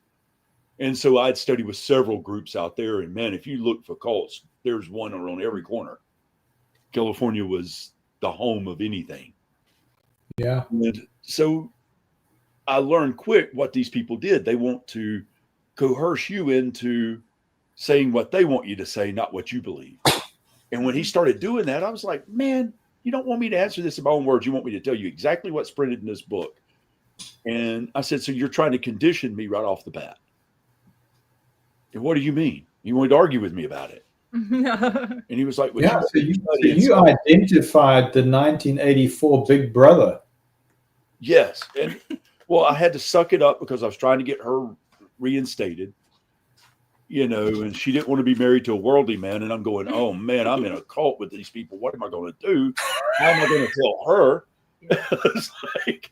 I'm like, oh no, this is a nightmare. And so I'm studying. And so I started mentioning, I figured I'd just talk about the Bible with him. Yeah. And then I learned real quick, they do not like that. If it goes outside of their cherry picking of scripture, because they know a lot of scripture, but they don't know it in its context. Yeah. And so when you start talking about things in context and reading verses and chapters, like the entire chapter, they get it twisted. And I was like, how do you expect to learn if you don't read just the entire chapter? You're reading verses. Yeah, you probably know more verses than anybody ever met, but you don't know the context. And when you do, they get like really mad. But I got him to research because he couldn't answer my questions. And I didn't know he was researching. So one day my phone rang after she had got reinstated. Everything's back to good. And it was him. He said, let me ask you a question. And he started asking me a Bible verse. I was like, oh. Yeah. Next thing I know, he's calling every week. Really? He asked you questions. Yeah. He's passed away now. So we think that if he were still alive, he may have been awake. Yeah, he was awake. He just was scared. He even told me, what am I going to do? He was like, his whole family was in it. Right. It's like, what am I going to do? He's like, I'm going to lose everybody. Mm-hmm. Sure. That's a bad feeling. I put myself in his shoes one day talking to him. That's a miserable feeling. You know, I never really had much family, but if I would have, that's something I always wanted. Yes. I've been going back on the comments there because, just want to try and catch up. Yeah. So we've got Grow saying all anointed were the slave. It's okay. Is that what you understood it to mean, Matthew? Yeah. Yeah, that was prior to somebody chirped up 2012, and of course the Watchtower 2013 made it definitive. Okay, so before, all of the anointed ones were considered the faithful slave, and then with the president and the vice president to kind of lead the way, right? And the helpers to write and all that. And then after that, in 2013, I guess you said, they became the governing body now. Yes, but there's another caveat. Only when they're together. Oh, that's right. When they're together, they become the faithful slave. Yep, forgot about that part. Together, they create the faithful slave, like when they're together making decisions and praying. Yeah. So why is that important when they're together? Because when you had Jeffrey Jackson at the ARC, and they say, "Oh, you representing the governing body," they can turn. They don't have to volunteer that. They can say, "No, if Jeffrey messed up, no, he went rogue. He went renegade." Or he's like Anthony Morris. Now we tell him, listen, there's your bungalow and shut up. And we call that theocratic warfare.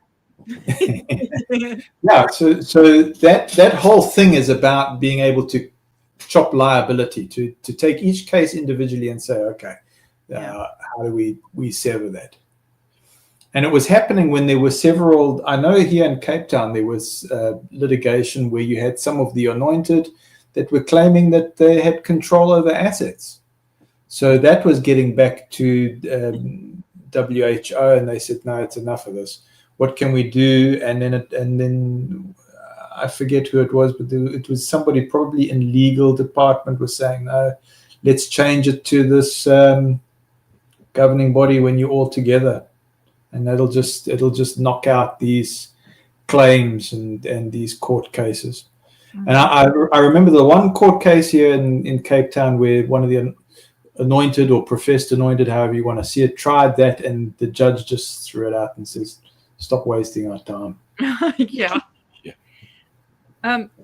Well, that's actually reasonable mention. The Watchtower mentions the beliefs Jehovah's Witness copied from George Storrs, who is a Methodist Episcopal Church member, and then also a follower of Miller.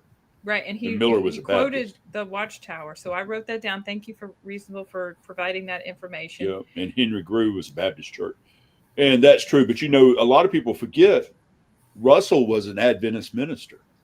Yeah, and he gave George Storrs funeral rites because George Storrs on his or George Stetson, I meant. Oh, bye, Maverick. George Stetson. It was in his will that Russell give it. Bye, Maverick. Yeah. Oh, Maverick, see you, man. Bye, Maverick. Thank you for popping in today. I like what Bo said. Isn't it interesting? Oh, Little Red Riding Hood's in here. Oh, hi. It's interesting that we know more about Jehovah's Witness organization after we leave than we did when we were a part of it. Oh, man. Yeah, how rough is that? After leaving. Apostrophe. Hey, I saw you last week. But yeah, because when I was in, I couldn't understand 1914. And then now that I'm out, I understand it and I can explain it. Before I couldn't. So.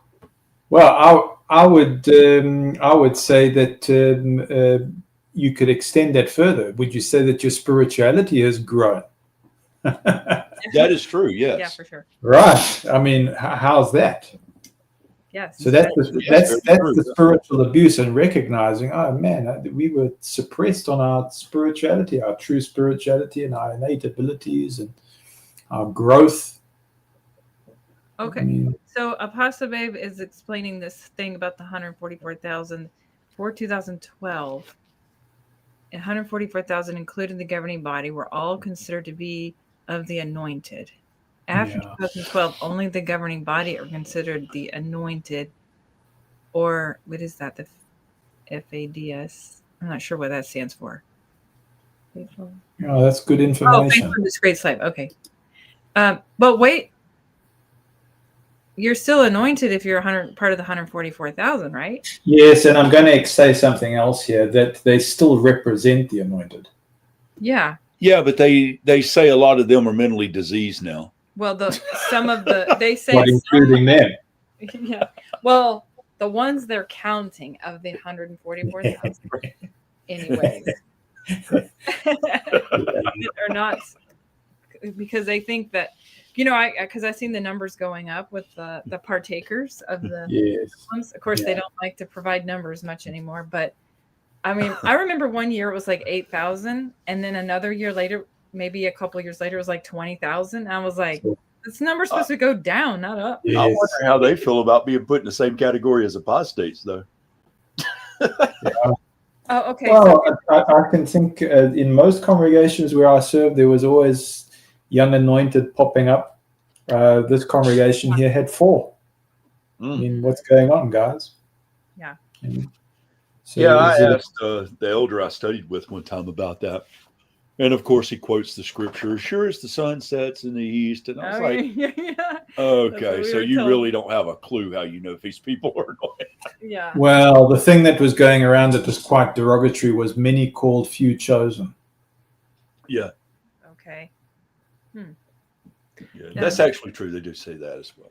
Yeah. Which is really quite upsetting, because in my experience, you gave acknowledgement to somebody and validated them, and they would thrive.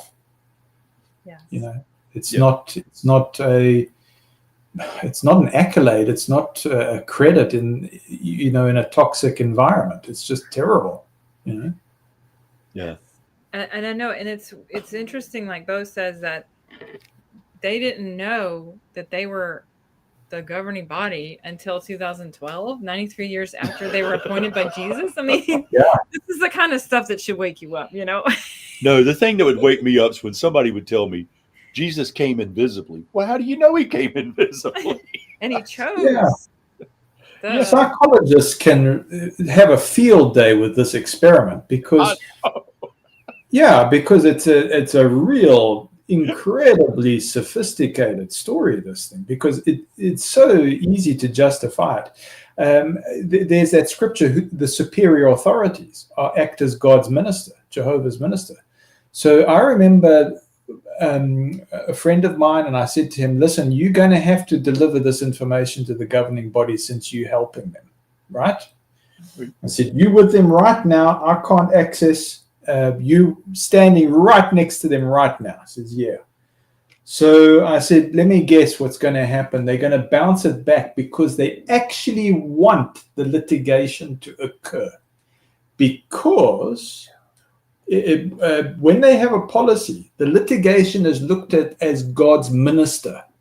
The superior authorities as God's minister when it's at that level. So they want that to happen because they treat that as Jehovah's voice. And then we start going into the Freemasonry mentality. But that's how they look at it. They look at it as that is Jehovah's voice because that's the system we're in. Gotcha. Yeah. See, everything they do, it's like, it's all calculated. It's very calculative what they do, and it's kind of scary. And then Jenny says that, like, why is it that Jehovah's Witnesses, they don't believe that they have a soul, but they believe the 144,000 go to heaven. But that would make them eternal, but nobody else gets that, right? Yeah, well, now you start going into Nazi Germany. The highest concentration figures of anointed in the world was Germany. Really? I didn't know that. Yeah. Hmm. That's what And they were teaching. That was early when, well, see, they came up with the name Jehovah's Witnesses in 1930. I guess they were called Jehovah's Witnesses. They were by then, yeah. Yeah. Okay.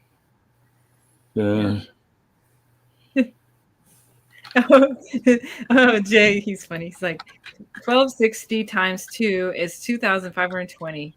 A tree. Nebuchadnezzar, time and a half. Add 3.5 years, 1914. This makes perfect sense. Also, Jesus is Michael. He becomes king in 1914. Do you understand? Exactly. You're like, huh?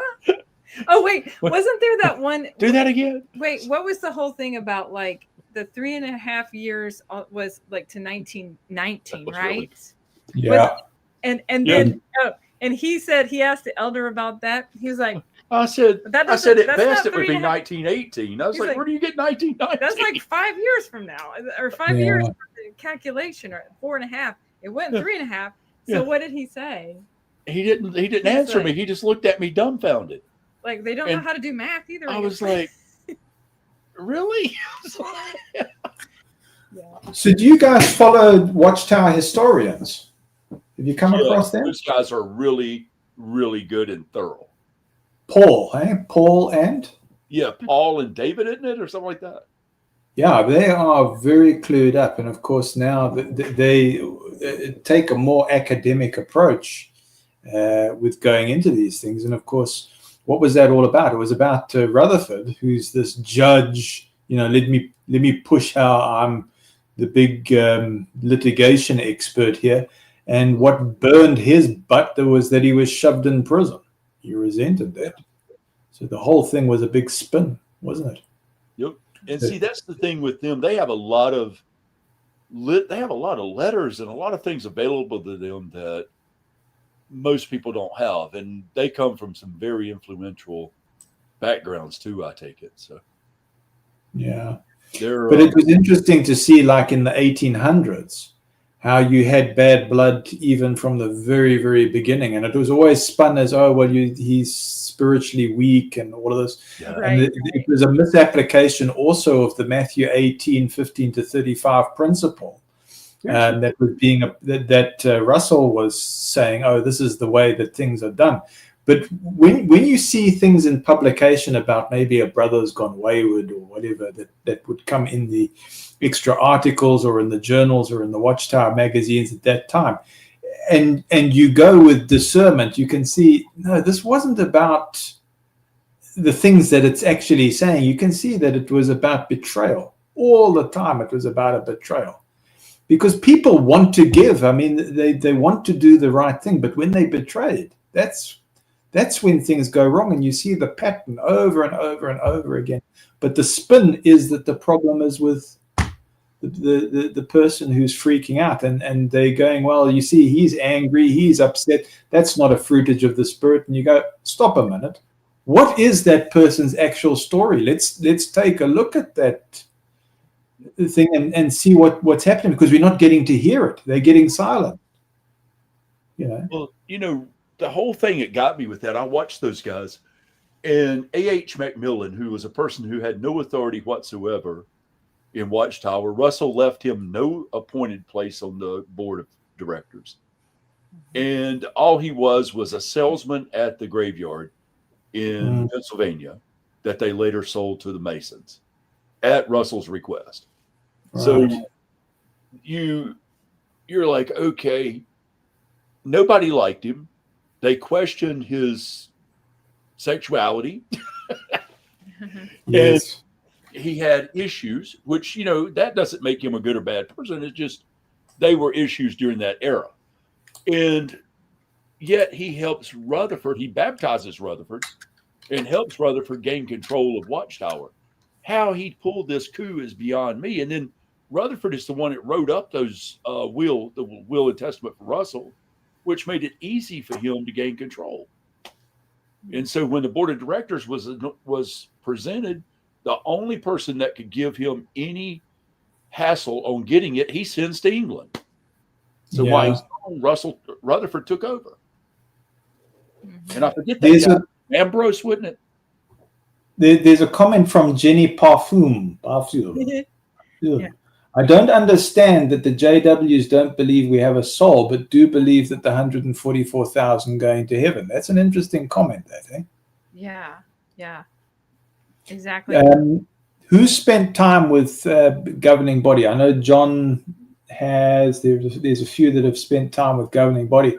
But if you think about it, when was there ever somebody who said, oh, I'll give you one, Sidney Barber.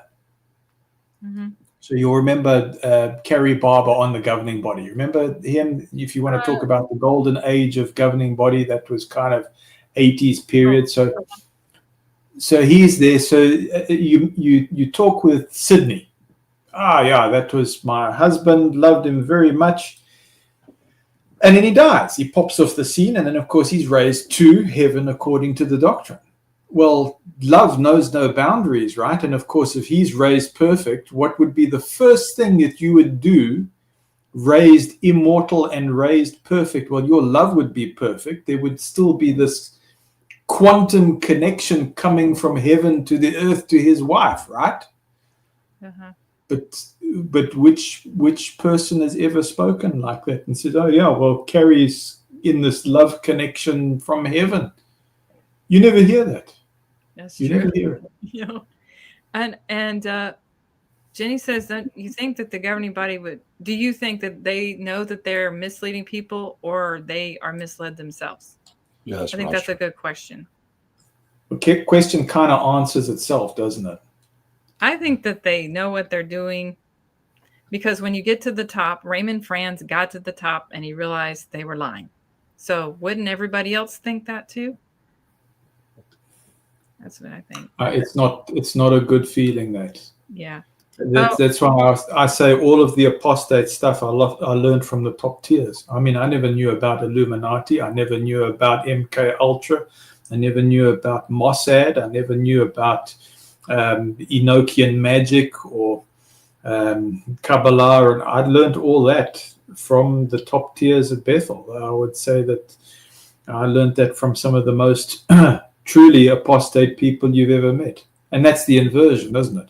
You know, Christ is called the madman, and he's lost his mind, or people like Stephen or the prophets of old, they called the apostates, but that's how the institution weaponizes it. It turns it on its head. So some people embrace apostates, say, okay, well, if I'm apostate, I'm going to be the best apostate ever.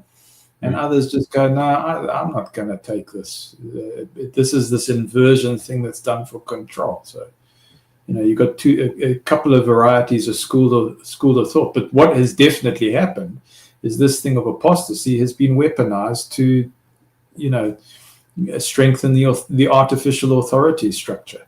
And yes, I would tend to agree with you that they know.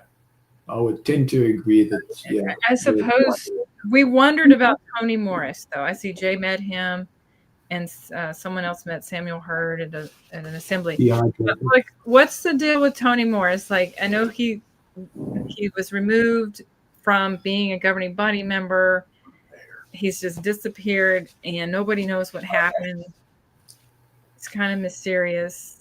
So, Casey, that's a good question, and I do have something to contribute on that, because I did receive several letters by key personnel in the organization, teachers and Gilead teachers, and they were saying, Matt, because they were calling me master at that stage, which is a Freemasonry thing. So they would say, Matt, the master, or master straight, and you're going, where is this coming from? But I was called master, and they said, Master, can we approach Anthony Morris? They're writing to me, can we approach Anthony Morris since he's been removed from the GB? And I said, let your conscience be, because I'm authentic. I just go, let your conscience be your guide. I'm not going to stop you or whatever. If that's what you want to do and you want to approach him, by all means, approach him. But I'm going to also say this, that once you have children, this changes you. You know, it changes you. Because your love and the way your mind is structured, you never imagine you're going to be a parent, and so parents say, "Yeah, that's our experience." Now, Anthony Morris's children, before he was removed, one of them was on branch committee. They're still there, aren't they? Yeah, one of them was on. Who's that? Jane Spitfire. Morris' relative told the Watchtower he was acting out in public. I don't know. I can't confirm that, but I'll tell you about how he was acting out. He was acting out in his talks. So there was that one talk. Do you remember? Okay, Casey, finish it off. Do you want to? Do you remember when he was talking about his children in the back seat of the car? 75. Oh yeah, that's what went to my mind. Yes, I remember that. So he's talking. So people remember that talk. Yeah. But do they remember who he was addressing that to? His kids were in the audience. Yeah. Just being appointed, or one of them was appointed onto branch committee level, and he's going, you've got to forgive the friends and all of this kind of stuff. And this is why I say, on those top tiers, you start noticing that somebody said, "Oh, do the governing body know, or do those top tiers know?" What I had noticed is I noticed that people of conscience were finding opportunities to sneakily weave something in. Like I know one guy who was a child abuser. The way he confessed was he confessed through his public talks, or he confessed through his regional talks. And people were going, "Oh, he's just illustrating." No, he's confessing. That's what he's doing. And so with Anthony Morris, I'm not saying that he's involved in child abuse. I'm saying he was acting out of conscience towards his children to say, "Yeah, don't get caught into this trap. And I can sense I'm on my way out, but before I'm on my way out, I'm going to leave you with a parting gift." Yeah. I don't know if that makes sense or if I've lost the audience. 100%. That made a lot of sense, actually. I mean, he did. Let's look at the comments. Say that. That just blew my mind when he did. Yeah. So I've noticed that, and I found that in research too, that they're seeing that there's a very unfair situation, and now you see branch committee pulling together, or they're pulling ranks together to protect the institution, and they can see, no, we've damaged the congregation here. Okay, there's no way we can get out of it. We can see it, but we feel trapped, and they're closing ranks to shield the situation.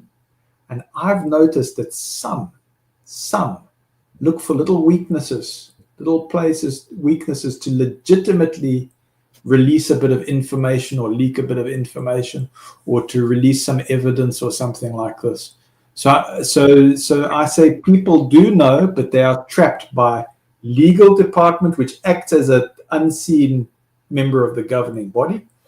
And they are trapped by things like trust funds and complex legal structures, which are holding them in place. Maybe they've donated money and they're stuck where they are and they're trapped. I think that's what it is. Yeah, probably so. I mean, makes sense for sure. Okay, Jeff thinks that the younger governing body members are such company men that it doesn't matter to them whether they know it's true or not. They just care about keeping the machine running. It's probably true. Yeah, well, I think Jody Jedele, the fact that he was, instead of,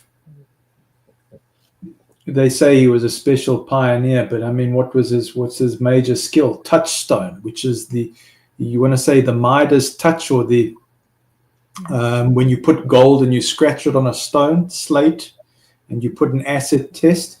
That was the property management business that he was in, the real estate business that he was in. And you go, well, what was he doing with that? And why didn't we pull out our pioneers or our special pioneers? Why do we take him, who's this business savvy individual, and put him on the governing body? Isn't that contrary to Christ driving out the money changers and, all of that? And so you've got this inversion thing going on, isn't it? Yeah. Stephen Lett's pretty good at investing in properties and making a lot of money as well. Yeah, absolutely. Yep. Oh yeah. Also, Morris ignored the whole CP problem. Possibly. I did hear about that too. I mean, I guess the thing is, we just have a lot of like, we don't have evidence of that. There's just, people talking. Evidence of what, Casey? That, well, there was like, I remember there was some woman who came to North Carolina. Yeah. And she said that he was part of a trafficking thing. Yeah. I don't want to say too much. That he was aware of it. He was aware of this trafficking thing. Yeah. And didn't do anything about it. Could care less. Yeah. So I don't know if that's true or not. I mean, that's just one person's story. But. That he knew what was going on and he didn't care. And that's I can only talk about my association in Africa, and maybe that's. Yeah. I mean, we don't know what happened, Right. Yeah. So Jay talks about, I've heard that he had Alzheimer's. Yes, I heard the same thing. I heard that even stories of him walking around in the nick down the Bethel passages. But I mean, that's hearsay. I didn't actually see it. It's just talk. So it sounds sensational, and you want to lock onto it because you're going, oh, well, that sounds true to me. But you got to be so careful that you're not. You might have had too much McAllen's. Well, the thing is, the truth is, we don't know what happened. We just know that he is no longer part of the governing body. Yeah. So this whole thing, this whole community, the only way to get through these things is to use the critical thinking. And even if it sounds sensational, it sounds like it supports our worldview, it's still very, very important to have the critical thinking and the healthy skepticism to say, no, listen, I'm going to cut that off because I can't actually verify that. The only way that the stone is going to go to Goliath's head to pull down the abuse is with truth. It's going to happen with spirit and with truth. It's not going to happen with hearsay. Look, there is a fun factor. And, if we're saying that our lives were robbed of the fun, yes, it is nice to speculate and it's nice to have the fun aspect. And it's very, very important for healing. But if the goal is to say, well, we want to knock down the spiritual abuse, the only way that that's going to be done is with truth and discerning what is actually truthful and what's fictional. No, it wasn't Let that did the garlic powder and the dye on the bread. That was Cook, right? No, it wasn't Cook. It was the other guy that you don't see much. Jane Spitfire says, I think he got sued. Ignored child corn on the cob. Yeah. So the whole idea was he the circuit overseer in Pennsylvania, Jane? Do you know that? Was he definitely circuit overseer there? And what time period was he circuit overseer? And those arrests that were announced by the mayor's office in Pennsylvania, was it during his tenure or during his period of service? So I think those are the questions. And if there is confirmation of that, then yes, you could say he bore some, how can I say, accountability if it wasn't reported through proper channels. I think that is the angle. Yeah. I don't know, Jane, can't be sure about it, but I think that was the angle, because the circuit overseer, he bears some responsibility for appointments now, but it was at that particular time period that was happening. But again, you've got to go in with some sort of critical thinking and say, well, do we definitely know that for sure?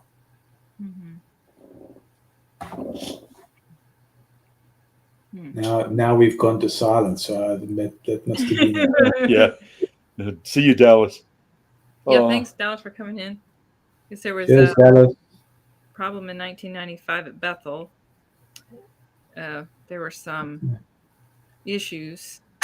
There was a big GJ, my KLE bust. Yes. I can talk about that in South Africa because it's on public record, because as soon as somebody is arrested and tried in the court system, it's on public record. So yes, grapes do happen, and it happens with statutory grapes. if that makes sense. And it's just abysmal. And what shook me to my bone was certain persons of influence saying, once those guys are released from prison, we will welcome them with open arms like the prodigal child. And I'm going, this is just diabolical. This is terrible. That's true. What's the topic? We've talked about a few different things. A lot of stuff, the legalities, a lot of the legal stuff going on with Watchtower. But it was kind of funny in that 1986 Watchtower, they're talking about the grapes and all that stuff too, in the CSA and wife swapping and all that, and had to disfellowship 36,000 people. Yeah. Well, listen, I see Pep says, what are the topics? But I take your channel as the healing fun channel, where it's just kind of free flow. Yep. Question, do I need to get baptized again in a real Father, Son, and Holy Spirit? Yeah. If you want to be a Christian, yes. If that's what you choose. Can we show this on there? What? Because Sue, your mind's changed, isn't it? Now you're getting baptized according to knowledge. Can you send it to the airdrop it to my computer? That's what I'm gonna do. Okay, he wants to provide something information here. I'm gonna send it so you can see. You guys get all the interesting stuff. I don't know. Let's see, airdrop. Voice, okay. Try to find me. Oh, there it is. KC. Is that the guest? Okay. I think it went through all right, already. We are going to Rick Ferentz. Open in photos. Okay. Just a moment while we get this. I know. I have to come back over here. Okay. I'm going to add an image here. Just that. It doesn't work like what okay. Yeah, you have to add it later. Okay, here. Yeah, you was talking about the things that was going on at Bethel. This is a 1986 Watchtower, and you can read what was going on there. And they actually admit to what's happening here that they claim doesn't happen. They admit it right here. What year was this? 1986, January the 1st, 1986. Oh. And it's the same days of Noah, I think is the name of it, or as the days. So can I give you my experience, which I will say under oath, is I saw the same thing happening in recent times. So this isn't, humans are humans are humans. It's happening. How do you stop this? Dogs are tearing up stuff back here. But no, we have one of our dogs is she's, I don't know what she's doing. She was over here playing by herself. It's kind of, she never plays. She's old. So this comes from the Watchtower of 1986, January the 1st, 1986. And let me make sure I get the heading of this. So that way so people can see it. Oh, Marcus, who is an ex-Bethelite, tells us it says days like the days of Noah. Okay. So so I take it that Marcus was reporting the same kind of wife swapping and grape thing and CSA and if that and it was so bad that they actually admitted it. That tells you how bad it was, because Watchtower hates to admit anything. Mm-hmm. Floden, the name of the person. Oh, Flodine, that's the one that did the garlic powder, the garlic and the dye on the bread. Thank you, Ken Flodine. And Sue, that's great. I'm glad to hear that you are progressing in your spirituality. So Sue is sharing her personal spiritual development, which I think is brilliant. So for you to be able to share that personal thing, Sue, that says something about your feeling free in the community, which I think is exceptional. To be able to say this is what I'm going through, or this is what I've decided, I think that's an exceptional thing. So thank you very much for sharing that. They don't have a soul, but they do swing. That's funny. I know. It's funny. All right. So I got that. Did everybody get a chance to read that article? And also for people who posted some watchtowers, thank you for that. I wrote them down. The Watchtower of 2024, that the future, and in the future, the anointed ones that are taken to heaven near the end of the Great Tribulation will their first assignment is going to be to fight. Oh, wow. Who said that? Watchtower 2024 February. Oh, wow. Isn't that crazy? Like, I thought they weren't supposed to fight, but now it's game on, right? Great Tribulation time. Yeah, they're looking forward to it. Yeah. Yeah, possibly. I think that's funny. Did we miss anything in the chat that we shouldn't have? I've got a possible. I did, and we got to go back and fix that when we're done with our live stream. What happened? I said a word I shouldn't have said, because that's crying shame, because when you try to help people and you're explaining what goes on in the news, you can't actually do that.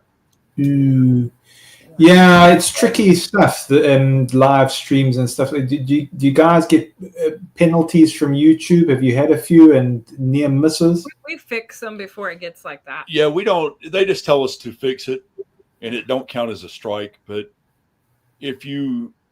certain things can count as a strike, so you have to be very careful. Oh, you're off to breakfast.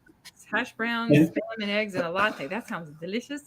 Have a great morning, Deanne. Most of your strikes come off of copyright. Yeah, most of them, yeah. Okay. And then do the strikes reset after 90 days?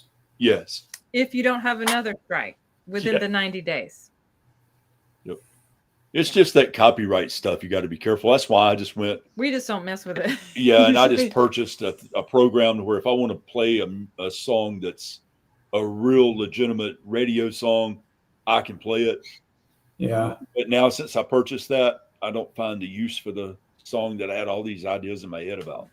Yeah. Pep has an interesting thing. He says, was wife swapping claims just lies spread about people who left Bethel in the 80s? That's a good question. Like, that was in the Watchtower, man. But were they lying? Were they lying? I'll commit to that, Pep. I'll commit, because what you say on live stream, it's there forever, right? Right. That's true. Yeah. So, Pep, Matthew Gray, if he's a lunatic, he's a lunatic. You can challenge him, but from my experience, the wife swapping thing, alive and well. So it was true. Yeah. There's too many people that said that. So it's not just 86 currently.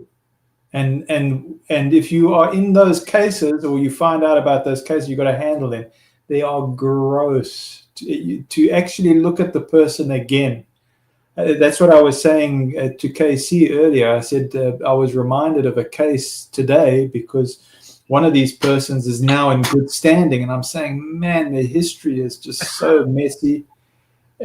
Even though you say, okay, well, if you believe in Christ's blood cleansing the way and forgive and forget and all of this kind of stuff, how do you pull out some of the most graphic, hideous things that people have done?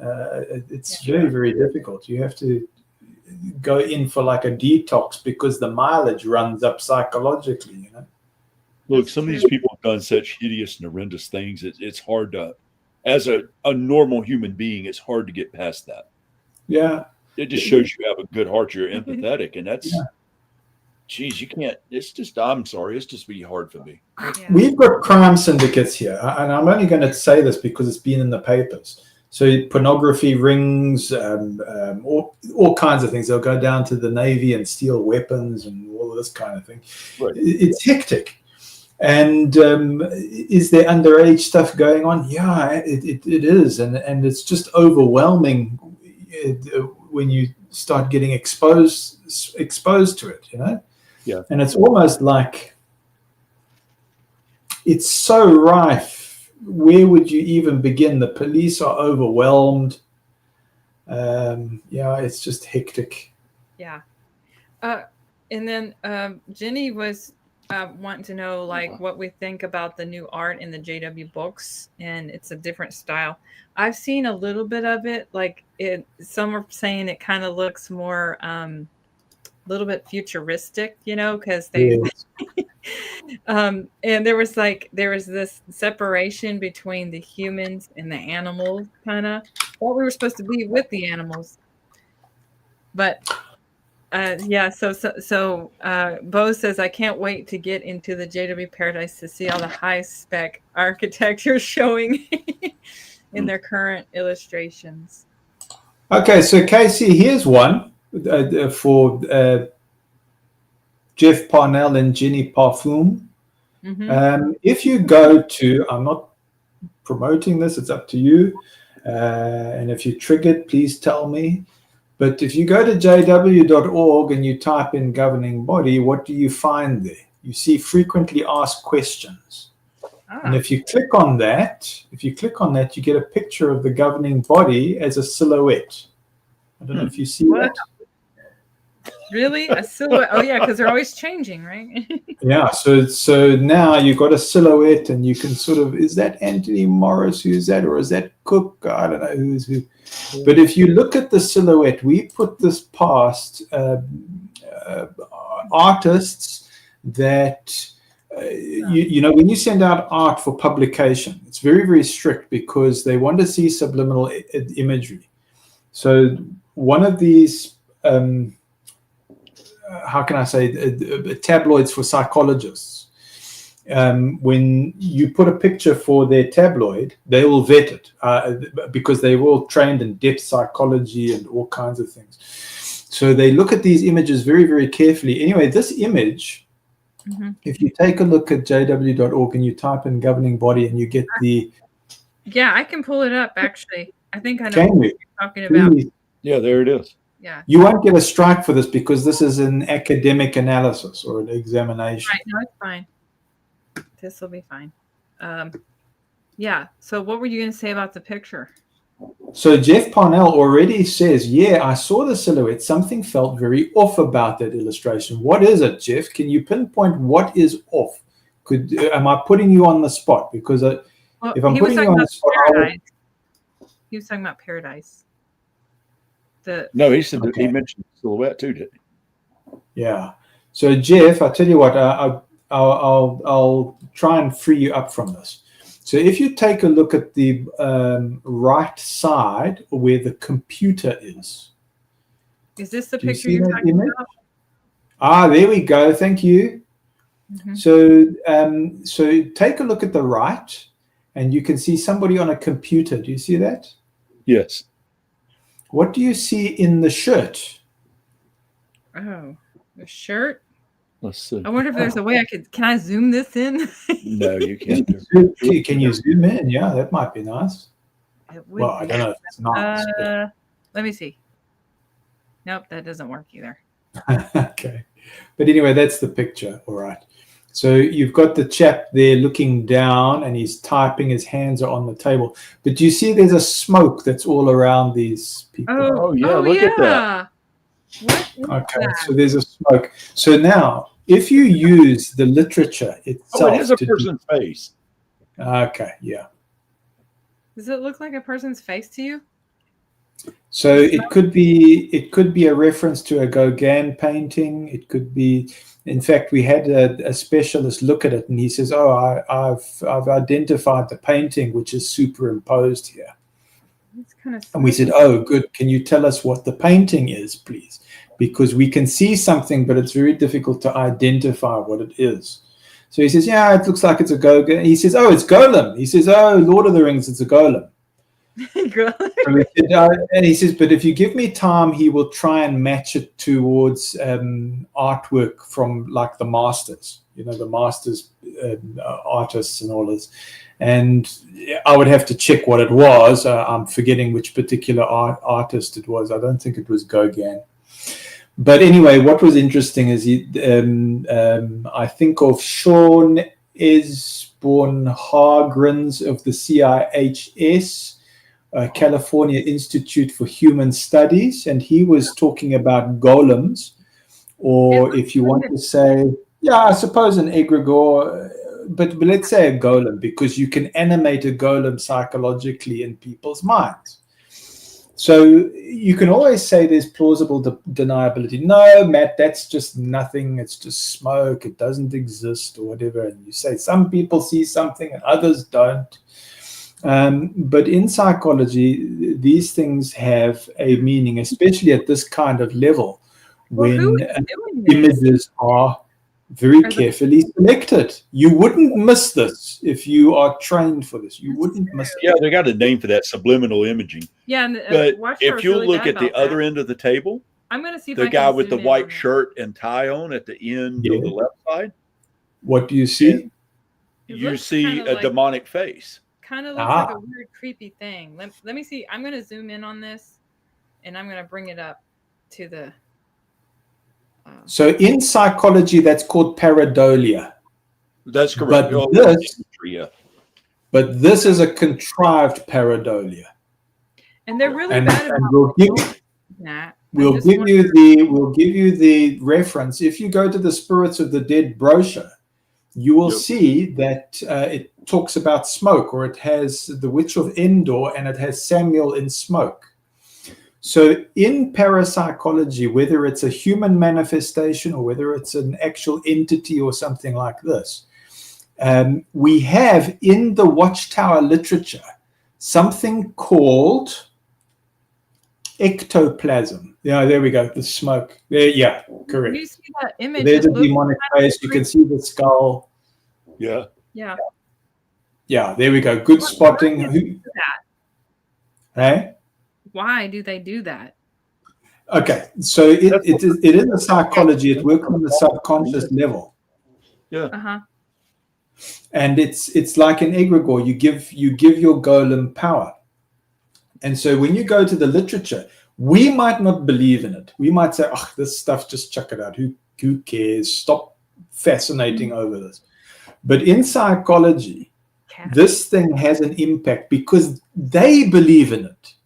They've put it into their literature. So if you look up on, I don't know if you've got your Watchtower, you put in ectoplasm, ectoplasm, it will come up with, I think Watchtower's got 15 references. What is extrasensory perception? Then it talks about faking it with cheesecloth, and then later discovered that they had really produced ectoplasm. So it is a manifestation, whether it's as our own psychological manifestation or whether there's an actual entity. Some people tell you no spirits exist or whatever. Sean Esben Hargrens of CIHS talks about the golem in parapsychology. And this thing is a match.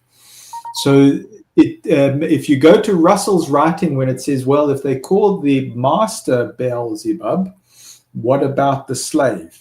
So this thing shows us the psychological nature that's going on here. It is giving that power to the corporation. And when they are all together as one, is that not technically a seance? Ooh. Oh, yeah. Here goes another image on the same picture. The one on the computer, yeah. And see this face here? Like, that's a bit weird. Like, why? Yeah. But like you so say, that is your golem. And so in Kabbalistic mysticism, magic, you give the golem power from dust. But this is a spiritistic seance that happens. And so in the literature, if you go to something like, where is it? Watchtower 1962, 11/1, it talks about ectoplasm there. This is a manifestation for whatever reason, however it works, and go in with skepticism. Don't be conclusive one way or another. But this is a manifestation of those kind of practices. And the more you go to the top tier, the more you find these kind of occult practices manifesting. So if you want to call it darker nature of our human nature, maybe that's a healthy way to look at it. And you can be eclectic as to what kind of reasons there are. I suppose there's multiple reasons as to why this thing is manifested. Well, that's interesting. I had no idea that was even on there, but we always talk about these creepy images, of course.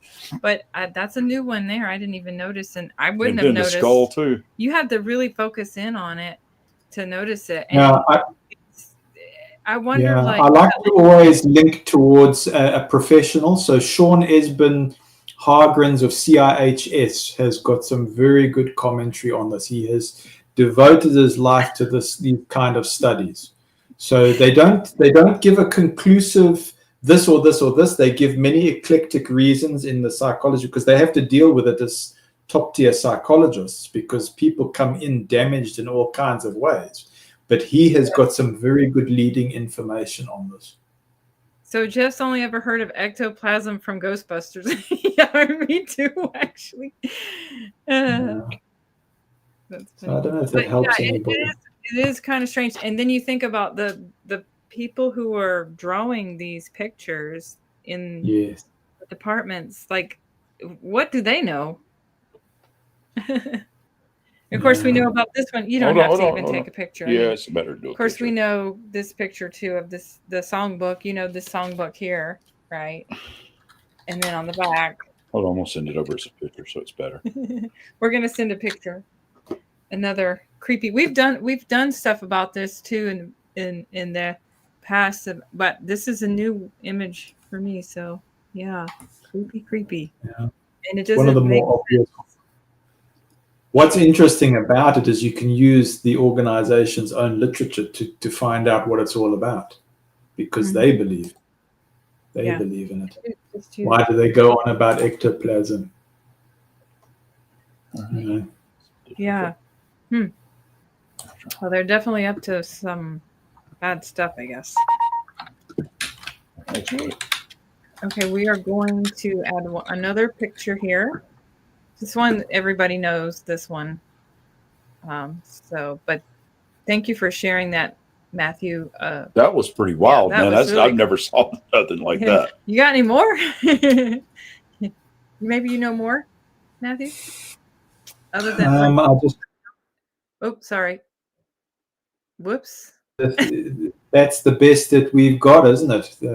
I mean, these are the people that are shaping society, the front line. So our psychologists, our parapsychologists. Yeah. Here goes the one behind the song. Oh, my word. But they changed this, though. Yeah, they did. That's the original one. Yeah. This one was done in, this is mine, actually. It was done in... Yours? Oh, my goodness. Yeah. I mean, like, I've had it from the beginning. Like, it's not somebody else's, like, because I have a bunch of stuff we got from other people. I'm teasing you here, sorry. This is in 2009. So, they changed it to something else. I don't think I have the updated one. No. And of course, they keep changing the songs. Now they don't really have a song book. So. Yeah. GJ, my. Oh, hi, No Spring Chicken. Oh, No Spring Chicken. How's it going? She watched a video of an Exjw going over my book of Bible stories and the artwork. Oh, yeah. Yeah, I have a few things in there that's kind of strange. And also the book of Revelation. There's a little dark stuff in that one. Oh, yeah. We got it. Several versions of it. Yeah, we've shared that on here. Do you know any more, Matthew, of like more current stuff like this? I think there's a whole lot, and you always defer to those who've studied it a lot longer. These are the more obvious ones. Yeah. And what I don't want to say I only like these as an example. I don't like them per se. I like them as an example because you can now link it towards, instead of being speculative, you can link it towards professionals who comment about it. And that's what's needed, because if you give your own view upon it, they say, well, what qualifications? This is purely speculative. But if you go to somebody who has studied the science of it and studied the psychology and studied the impact of it and why this happens, right? I think that's very important to have peer-reviewed credibility. Very, very important. Yeah, and like Happy Thought says that almost every picture has some subliminal, message in there. Right. A lot of studies done on that. Back in the 70s, they done commercials and ran them on TV. Oh. Actually ran them in movie theaters to increase the sale of popcorn to see if it worked, and it worked tremendously. Yeah. Do you remember that, Matthew? What you can have like little nude images in the popcorn and in the ice and all of that kind of like sex cells. You wouldn't recognize them, but your subconscious picks them up. Yeah. And it worked. I mean, it was amazing at how well it worked. You can Google it, and there's a whole bunch of information on it. Yeah. And the candy cells. I mean, it was whatever they wanted to do. It's just an experiment that the government of the United States did, part of the MK Ultra program. Yeah. And we all know that still goes on, but not as it did in the 70s, because Jim Jones kind of put an end to that, I guess. Yes, I know. I'm in the middle of talking. But okay. It's Jim Jones. If you ever read those or listen to those tapes where he's talking, he tells the head of the CIA, somebody get him out of there. Oh, really? Yeah, it's actually, we can post that one day. He on those tapes, and he's saying, somebody get this guy out of here. I forget his name. And let me Google it real quick. Garrett Loesch looks like the Ronald Reagan puppet in that Land of Confusion video by Genesis. That was a great video. I'll show you that video later. Okay, I haven't seen it. Yeah. Yeah, Jim Jones says to get. Now, what are you looking for? Jim Jones, when they were unaliving themselves, he told... drink the Kool-Aid. He told someone to get the head of the CIA out of there. He calls him by name. Okay. Jim Jones tells... So what are you going to look up? Claw hands, devil horns as an ornament in one of the videos. Sometimes you need a mirror. Yeah, that's another thing. Yeah. But you see, the mirror becomes part of the ritual. If you use the mirror, that is the ritual. And again, that's in Spirits of the Dead, using the mirror, which they used last year in the AGM. They used the golden mirror to the entire audience while they applauded. Jim Jones said to get Dwar out of here. He was shouting and says in his final moments, get Dwar out of here now. Talking about the deputy chief of missions for the U.S. embassies in Guyana, Richard Dwar. Okay. So what's the point of saying that? It was part of MK Ultra. He was known as part of MK Ultra later on. Yeah, which is like that mind control stuff. Right. Correct me if I'm wrong, but the MK Ultra thing is essentially compartmentalizing the mind through trauma, and then programming the alters so that you could get them to do various things. Correct. Like there was a movie done in the late 50s, early 60s with Sinatra and somebody else where he was brainwashed, programmed during the Korean War. I forget the name of the movie. It's a great movie, but it shows how they brainwashed and programmed him. And it was actually really done well, because that's one of the ways they do it. Yeah, maybe that's who shot Jim Jones. Yes, yeah, that's what we thought too. I mean, it's pretty obvious. You can watch those, and it's been debated for a long time, and you can Google it and find a lot of stuff on it. Jim Jones commanding them to get Richard Dwar out of there, and Dwar was CIA agent over the U.S. Embassy and Missions, deputy chief of missions. Yeah, sure. Look, it stands to reason. I mean, if you have somebody who has severed their brain, left and right hemisphere, you can see that there's all kinds of problems there. But now with trauma, that essentially shatters the mind into even more components.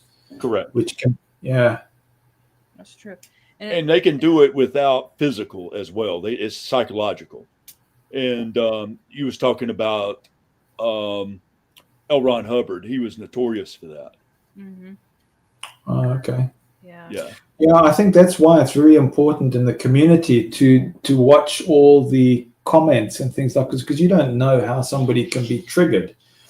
And I was asking a psychologist who I trust very, very much, because he also has a degree in criminology, and I said, tell me, what's the best way that a person can facilitate healing in communities like this. And I said, am I right that it's just about being present? And he says, yeah, being present. And I said, so, and the next thing is bringing out truth. Yes. But when it comes to something of a deeper nature like that, the idea that the psychologist does, and I believe it must be licensed, absolutely. You've got to get into the right training and have some kind of accountability about it and know what you're doing. But the idea is to try and introduce the various alters to each other to reintegrate, to get that healing take place. I think that is the approach that happens. But I also noticed with that same psychologist that there are certain persons who they don't even attempt to try and reintegrate. They might have two personalities, and that's how the individual is, and they seem content like that, and so it's on a case by case basis. Yeah. We missing anything in the comments? MK Ultra stuff going on in the 50s, 60s, 70s. You ever heard of Jim Parsons? He was Jim Parsons. Vaguely, I can't. He created he built rockets and stuff. Worked for the United States. He was a spaceless, but he was, right. The government funded him in his endeavors, and also to build rockets. They also built a church for him there on the grounds. Well, I knew Von Braun was a closet psychic, in NASA. I knew that, and I got that from very, very good source, that he was a closet psychic. Jim Parsons funded L. Ron Hubbard, just so you know. Yeah, I like what Bo says. Bo says he used to be skeptical about the demonic images in the JW artwork, but now he thinks it's just too frequent and too consistent to be dismissed. Yeah, it's too much of it, man. It's like crazy amounts.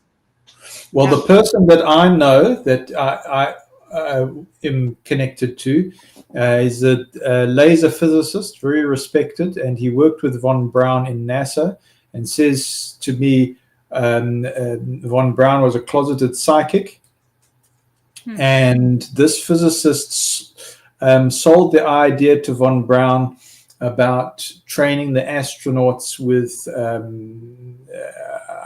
I'm just going to say it, but these words might get gonged out, I don't know. Right. Advanced psychic powers. So if you want to say, this is new age stuff and it's offensive, I'm just reporting what they did. And the crew that did it with the laser physicist were Scientologists. They were Scientologists, and these Scientologists were essentially put to work by the US government and Congress that paid for the Stargate program. So that whole L. Ron Hubbard connection and the Scientology and all of that, that's what brought about the Stargate program. Wow. Yeah. That's craziness. That's on record. Jim Parsons was one of the guys that helped fund that as well. Okay. Yeah. Well, that's an interesting connection. I didn't know that, but I do know the Scientology. Scientologist started by a Russian. Cool. Okay, so the Russian connection. So Stargate. The reason why the USA paid for Stargate was they wanted to equalize what was being done in Russia, because they were told that Russia has got its own Stargate program. It's what fueled that. And then, in order to do the program properly, you've got to love each other. So it kind of canceled each other out. Right. Because if you're going that deep into somebody else's psyche, you're going, well, these are mothers and fathers and children. They're like us. So what's the problem? And in a way, look, I don't know if this definitely happened. I just heard this through those sources that I'm talking about, that once your politicians got wind of it, that these guys were actually coming together as friends. I mean, how can you have the USA and Russia as friends? No, that defeats the whole object, Right. But because they were growing spiritually, it equaled each other out, and that was when they said, right, finished, that's it, it's over, and no more of this.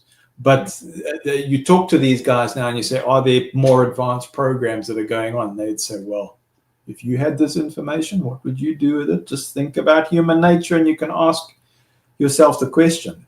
You might not definitively have it, but it would seem that they would obviously take it to its logical conclusion, isn't it?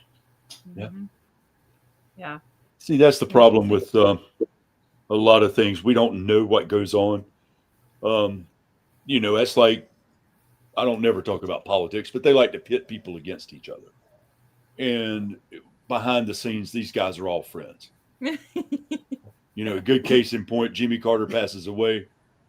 Who was Trump sitting with? Who did they hug each other when they sat down? Obama. Oh, okay. They sat there was laughing and patting each other on the back and talking. Yeah. I'm like, wow. Happy Thought says that she does, she did research, and that's how she was able to study herself out of Watchtower. So that's really good. And then I don't know. Wow. I've never heard of Bohemian Grove. Has anyone else heard of that? I haven't. I'm not sure. So yeah, so that's occult ritualistic stuff, and okay. you're getting into look. If you want to go down that route, you got to have a. That's okay. We're actually going to end the live stream. Our dogs are hungry. Yeah, real quick, I want to say something before we go, though. I was like, I don't think that Jehovah's Witnesses, well, I do think, but I think that Russell was not part of brainwashing, but I think Rutherford, because by the time he come around, brainwashing was a thing.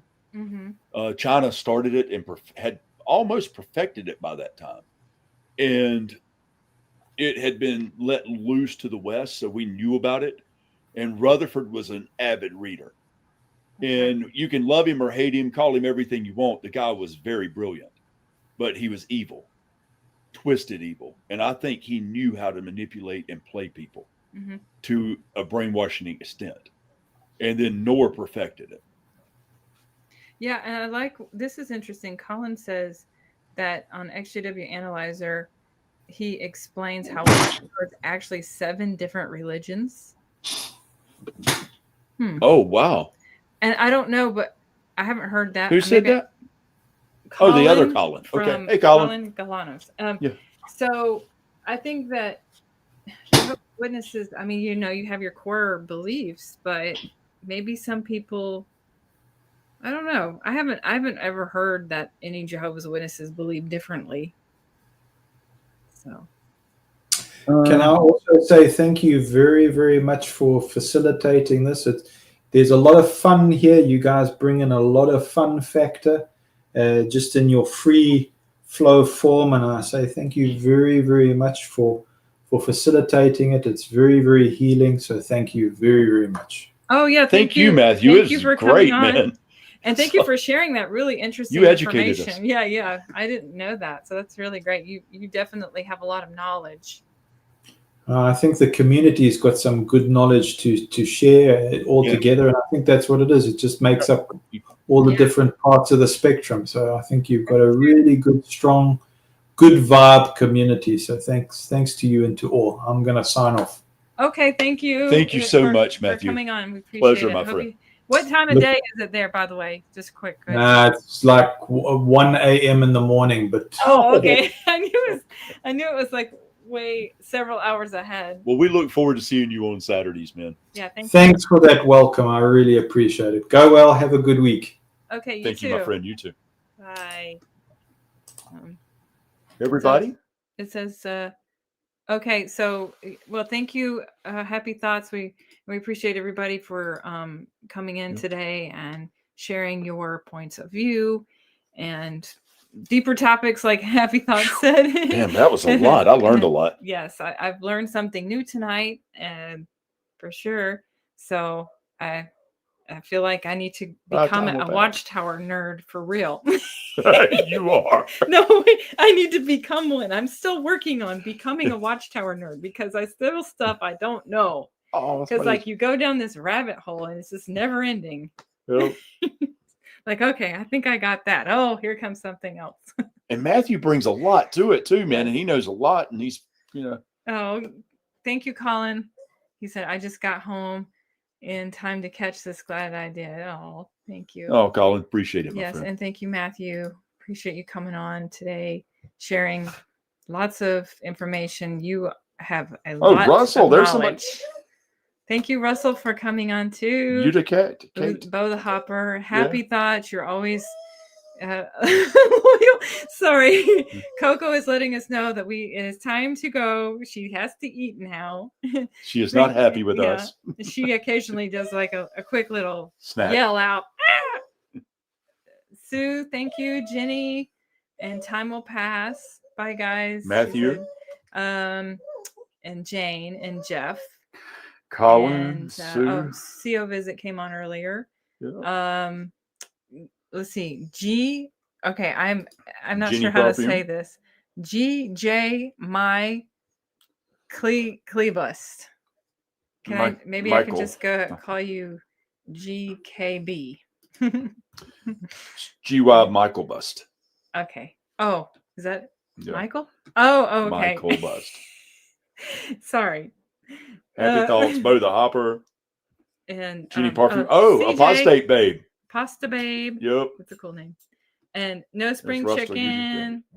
A Dehydrated Nurse Pep. Yeah. Jeff, of course. Let's see. Russell. We got a new guy. Trying to check. Oh, guys, don't forget to hit the thumbs up. Oh, yeah. Please do that. And if you hadn't subscribed, subscribe. And give Jay. us the ring the little bell. Yes. Jay's on here always. Dallas and Ann and Zoini. And so if I missed anybody, Little Red Riding Hood. And if you really like the show, you can also get us a cup of coffee. We'd deeply appreciate it. Joe Jacobs. All right. Yeah. So if I Jane Spitfire, we mentioned Jane. We got to mention Jane. Yeah. Thanks for all the regulars that come on. We really Dehydrated Nurse, Dallas. So we hope everybody has a wonderful day, whatever time of day it is in your neck of the woods. Grow. It's kind of cool to be able to chat with people from all over the world. What's her name? Finland? I'm not sure. Yeah, she was on here earlier. We always look for Zoini. I mentioned her. Okay. So y'all have a wonderful weekend. And if you want to, you could send us a comment and tell us what you would like us to talk about next time. So you can just put that in when we post this live stream. Oh, can't forget about Maverick. If you watch this later, thank you. Maverick, thank you. Yeah, he came on earlier. Yeah, he's always on, man. Y'all have a wonderful week, and we will see you soon. Many blessings. Love everybody around you.